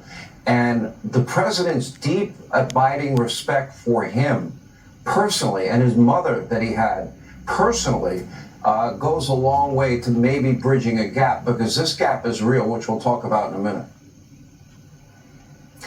Sean, great to see you again. I honestly think that it's been one of the great days, actually, for the special relationship, because it's been fractured in recent months. President Trump has been increasingly angered by the actions of the UK government, by the UK Prime Minister. But he has got this long, as you know and I know, very long, very deep, very real, abiding love and respect for the royal family. And it goes back to when Queen Elizabeth II had her coronation, when she was just 26 back in 1953. And television had just come out around the same time. So it was the first global televised event. And President Trump told me that he watched it sitting on his mother's knee, aged about 6 or 7, and was enthralled by the glamour and the pomp and ceremony. And after his state visit last year to the UK, I spoke to him in the morning, and we had a lovely chat, and he said that he just could never have imagined what his mother would have felt watching her boy, who'd sat on her knee, with the King of England, enjoying all the pomp and majesty of Windsor, and now, of course, reciprocated at the White House. So I thought the speeches today by both President Trump and King Charles have been brilliant, and I think it's revealed the very best of both of them, the charm, the wit, the intelligence, and the warmth and camaraderie they both have. I mean, we're looking, Sean, at a kind of bromance here, aren't they? I mean, these two obviously get on incredibly well, and they really enjoy each other's company. I know from speaking to Queen Camilla how much they enjoy President Trump's company and how entertaining they find him. But I think it works the other way. I've not seen Charles make such a good speech as he did in Congress, or a funnier one than he did tonight. I mean, when you can crack jokes to an American crowd in the White House about burning down the White House, you are nailing your gig. It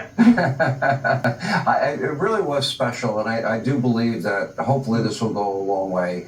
We do have a rich history together, and we should be best of friends. But this is probably where we're going to part ways. We have become friends, and we are friends, and after this discussion we will be friends.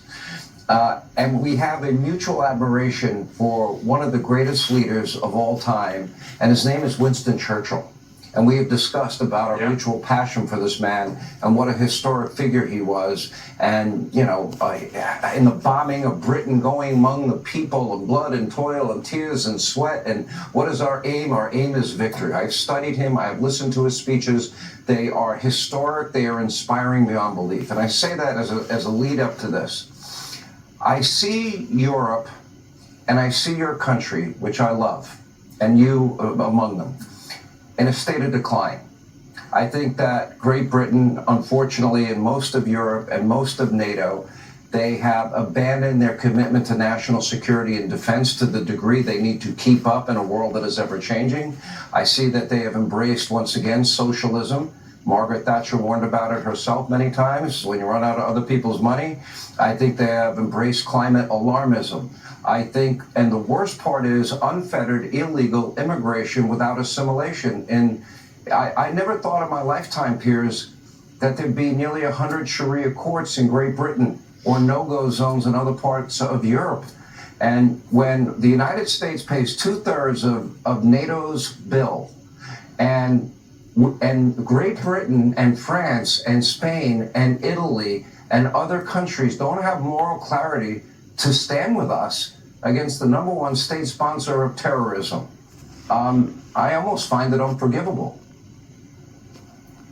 Well, a lot of what you said about the critique of what's happened in my country has merit to it. I think there's deep dissatisfaction with the current UK government, and indeed successive governments going back 15 years or so, we've had a rapid turnaround of governments, of prime ministers, and it's all been pretty unsuccessful. So we are a country at the moment where I think our political and economic and military power has all undoubtedly receded, and our influence has receded too.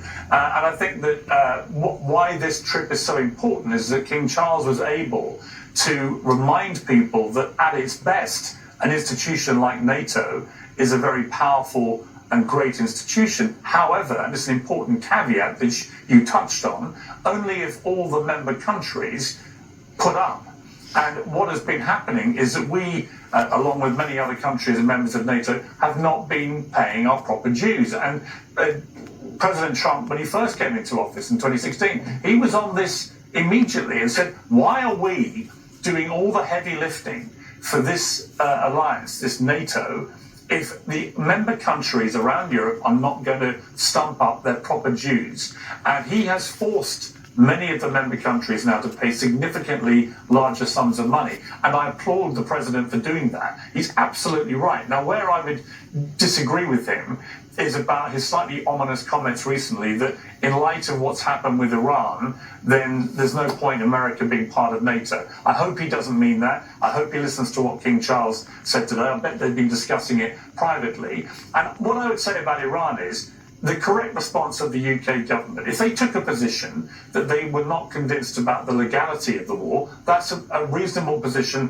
which many countries have arrived at. You may not agree with it, Sean, but every country is entitled to. I have a long memory. I remember the Iraq War, which turned into a huge mess for Tony Blair. Ultimately, I think, cost him his legacy and his reputation, and that was where he was deemed at the time to have jumped in too quickly with President Bush in that conflict. So people have long memories in the UK, and that's what held Starmer back on this. But what he should absolutely have done, and where I have no sympathy whatsoever with the kickback he then got from President Trump, was when the United States, who are our most powerful, longest and greatest ally, when they ask simply to use our bases to be able to launch their aircraft, the correct response of the United Kingdom should have been immediately yes. That doesn't mean that we are actively engaging in the war if we have issues about whether we should be doing that, but the least you do as an ally is you allow your bases to be used if that is the request that comes from the United States. And I think it was unconscionable that our Prime Minister, when Donald Trump asked him for that, said no. I appreciate you saying that, and I think that if anything that is good came out of this trip, I do believe the one guy that could fix this is probably your king. I refer to Starmer as Neville Chamberlain. In the last century, Piers, if you look at Mao China and Stalin in Russia and Hitler in Germany and fascism and Mussolini and Tojo and Japan and the killing fields in Cambodia, over 100 million people died. And I feel like the fact that your prime minister did not forget the landing strip, they didn't have the moral clarity to understand the significant danger of mitigating a threat known as radical Islamists having weapons of mass destruction, nuclear weapons, and not immediately joining. It seems like that Starmer learned nothing from the last century, that Macron learned nothing, that Spain learned nothing from the last century. And as they disintegrate, I don't blame the president for reevaluating what's the point of being a part of NATO. Why are we paying 2/3 of the bill? I am disappointed at a level in terms of the lack of moral clarity more than anything. I think it's bigger than just being able to land our planes at our bases that we built. Well, again, what I would say back to you there, Sean, is the memory of the Iraq War lives long in the UK, and there was a widespread belief, which is held to this day, where's that the the United memory of World Kingdom War should II? not have committed. What about World War II? Yeah, I don't disagree with you. Listen, I don't disagree with you comparing it to that, but I do think that the Iraq War turned into a fiasco as far as the UK were concerned, and of course they were told at the time, the UK people, I remember it very well, I was running a newspaper at the time, we were told that Saddam Hussein had weapons of mass destruction, and that's why we had to go and attack it. And we did, and then it turned out the weapons didn't exist. It's a different situation with Iran, because we know they have the enriched uranium. I think the biggest concerns that the UK have had, and many of the European countries, is not necessarily the validity of attacking a terrible, despotic, oppressive regime like Iran, which obviously has been an octopus supplying its tentacles to terrorism all over the Middle East through the Houthis, through Hezbollah, through Hamas, and so on. That is all unarguable. The question I think that people have had concerns about is how is this war actually going to play out, and how successful can the mission be? I don't think there's any doubt that.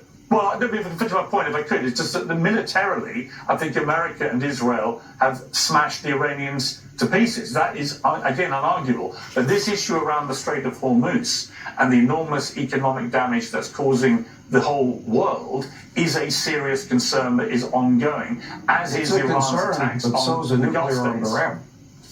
Iran. Last question, and I have less than a minute. How concerned are you that you've had unfettered illegal immigration without assimilation? And did you ever think your country would have nearly 100 Sharia courts? Well, I think it's just under 100 unofficial, unlegal Sharia courts. They're not governed by British law, therefore they're not lawful in our country. I don't feel comfortable about it. I also feel deeply uncomfortable about the persistent failures of all our governments to control the issue of immigration in the UK. Everybody does. You know, we're still getting 60,000 people coming over on small boats illegally over the southern border there. It's ridiculous. You know, I look at what President Trump has done with your southern border here in the United States. It's incredibly impressive. He's pretty well stopped them coming in illegally. But we also have an issue with unfettered legal migration, which has been way too big for a country of our size. So I think there are real concerns about that. Again, successive governments, I have to say, both left and right, have been singularly useless in dealing with this problem. What I would say, Sean, and I say this because I've known you a long time, and there's a narrative that's built up amongst some Americans, I think, that Britain has somehow been overrun by Muslims or migrants and so on. I live in London. I don't feel that. I don't see that. Yes, there are legitimate concerns about immigration, about particularly illegal immigration, and about the way it's been handled. And I'm one of the first to say that. But I do not believe my country has been overrun. And actually, coming back full circle to King Charles, I think the way he spoke up my country is long overdue.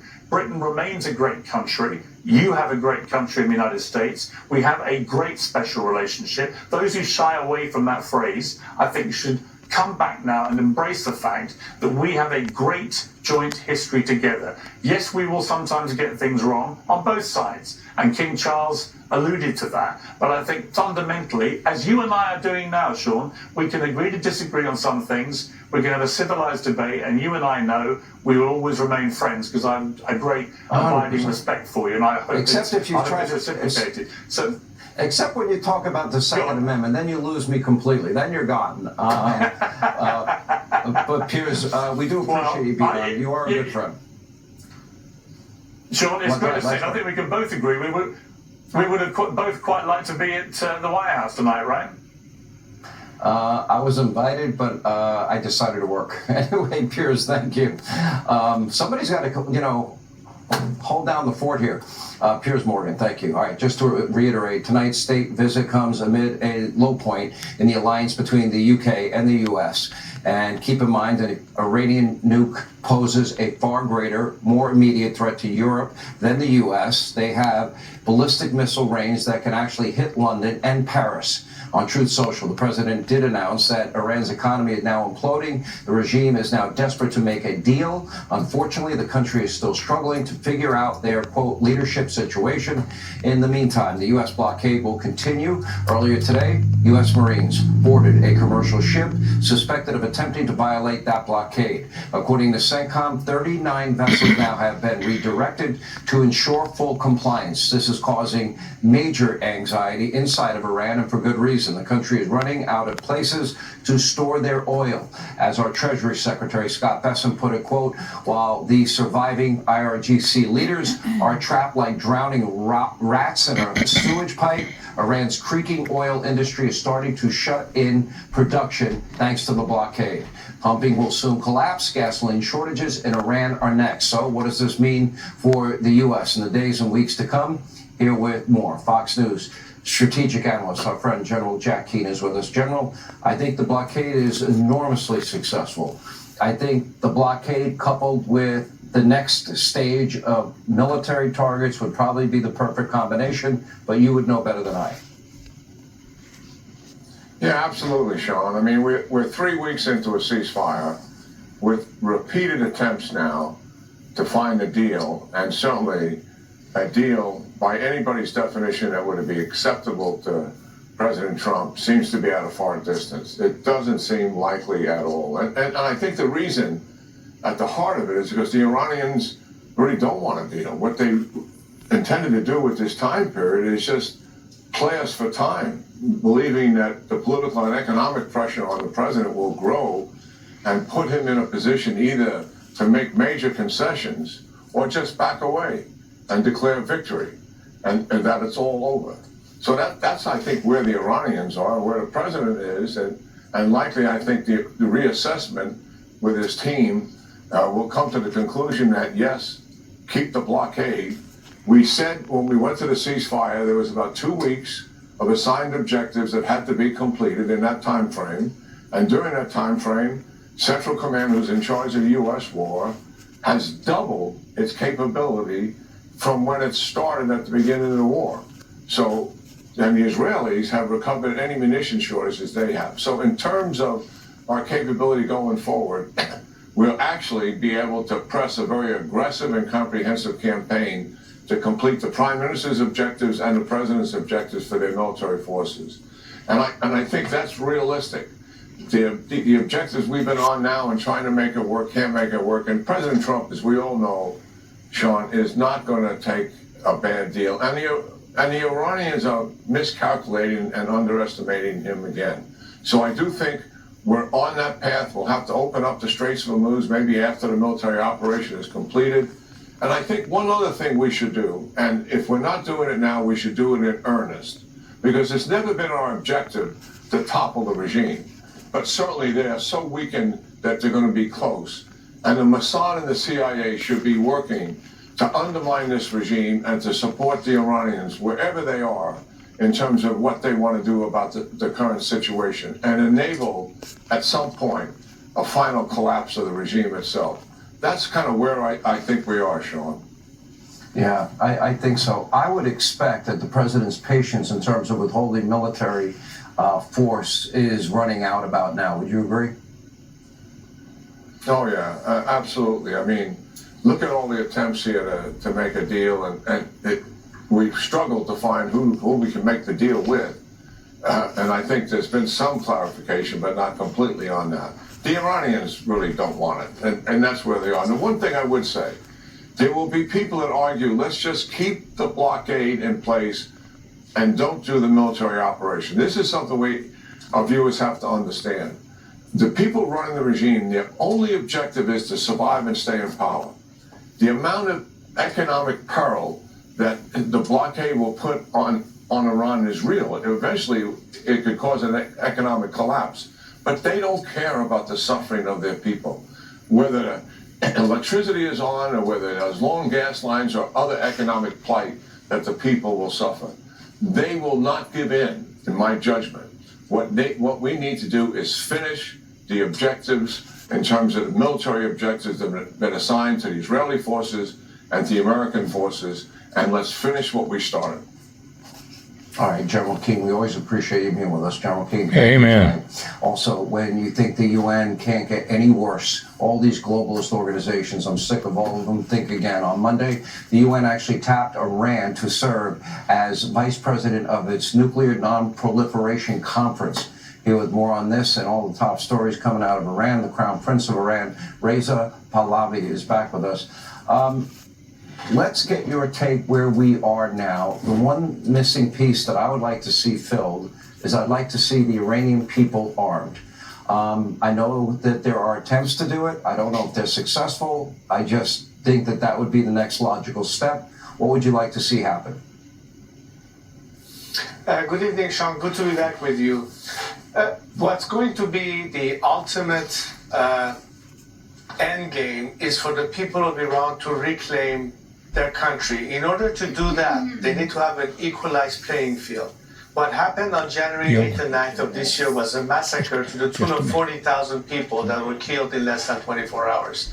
That cannot be a legacy of any country that believes in the fact that the Iranian people need to be liberated. In fact, they called for this intervention as a means to find a way out. General Keane is absolutely right. This regime doesn't care about the Iranian people. If it did, it would not have brought us to a point of complete collapse, isolation, as a result of their warmongering and terrorism. But the boots on the ground have always been and should be the people of Iran themselves. But they need extra help. And I totally agree that staying the course is the best remedy. Keep the pressure on them, target the regime's infrastructure, make sure the people of Iran have now a chance to finally come back to the streets. Let's not leave this job half done. Let's go all the way. Let me ask you, I mean, Amen. now that the top three tiers of leadership have pretty much been wiped out, maybe the fourth tier needs to go. There's obviously a struggle for power, more hardliners versus people that seemingly want to deal. You know, it's inexplicable if you're an outsider looking in. How do you possibly explain that they will honor President Trump's request not to hang the women that were scheduled to be hung, on the one hand, and yet on the other hand, they will cling to this idea that they can still remain a nuclear power, which is absolutely, positively a non-starter and non-negotiable. And now that they're headed to a point they can't store their oil, they're going to have to cap those oil wells, and they'll never come back to anywhere near the capacity they have now. How do you explain what's going on there? Well, of course, all the measures that are taken to bring more pressure on the regime are at play. But what's also at play is the consequences of this regime continuing to survive. And that is ultimately going to hurt our country in the sense that recovering from after the mess that will be left behind will be quite a tough hill to climb, which is why, given the current circumstances, it's the best opportunity while you're at it to get the job done. Let's understand one thing, Sean. This regime and its nature has never been moderate. It has always been radical. There's no such thing as moderate in this system. In fact, if you listen to the rhetoric, and it's not just sloganism, they actually believe what they say. When they threaten to retaliate, to take revenge over the killing of their supreme leader, meaning President Trump directly, and of course retaliating against the countries in the region, I don't think anybody will breathe a sigh of relief as long as this regime continues to exist. It's been weakened, but not to the point of collapse. There are still certain elements of the system that continue to function. These need to be also addressed. These need to also be targeted. Once the regime is on the verge of collapse, the people will be ready to take over. This has to be a synchronized campaign. We are doing our part as a nation. We need the outside help. It did come, but it cannot stop halfway. The regime never intended to negotiate. It probably will not. I mentioned that in previous interviews. And the reason is that in their DNA, they simply cannot coexist with a free world. They are out there with the ambition of exporting an ideology. 200% inflation rate, the currency value is now zero, half their workforce is out of work, they're going to soon be running out of gasoline themselves. How much longer can that, whatever it remains of the old regime, stay propped up, and how does this end? Well, Sean, the secret to their survival so far is sheer repression. This regime has not stopped killing people. It continues to execute people almost every day. That's basically what this regime is doing. But if they run out of cash, they simply cannot pay their mercenaries, they cannot sustain their apparatus, they will be basically bankrupt. And that's also another way to put pressure on them. So it's good to keep maximum pressure, but I think the military campaign has to go all the way to finally bring them down. So we all need to pray for guidance for President Trump and our military and our media and our country. God bless you all.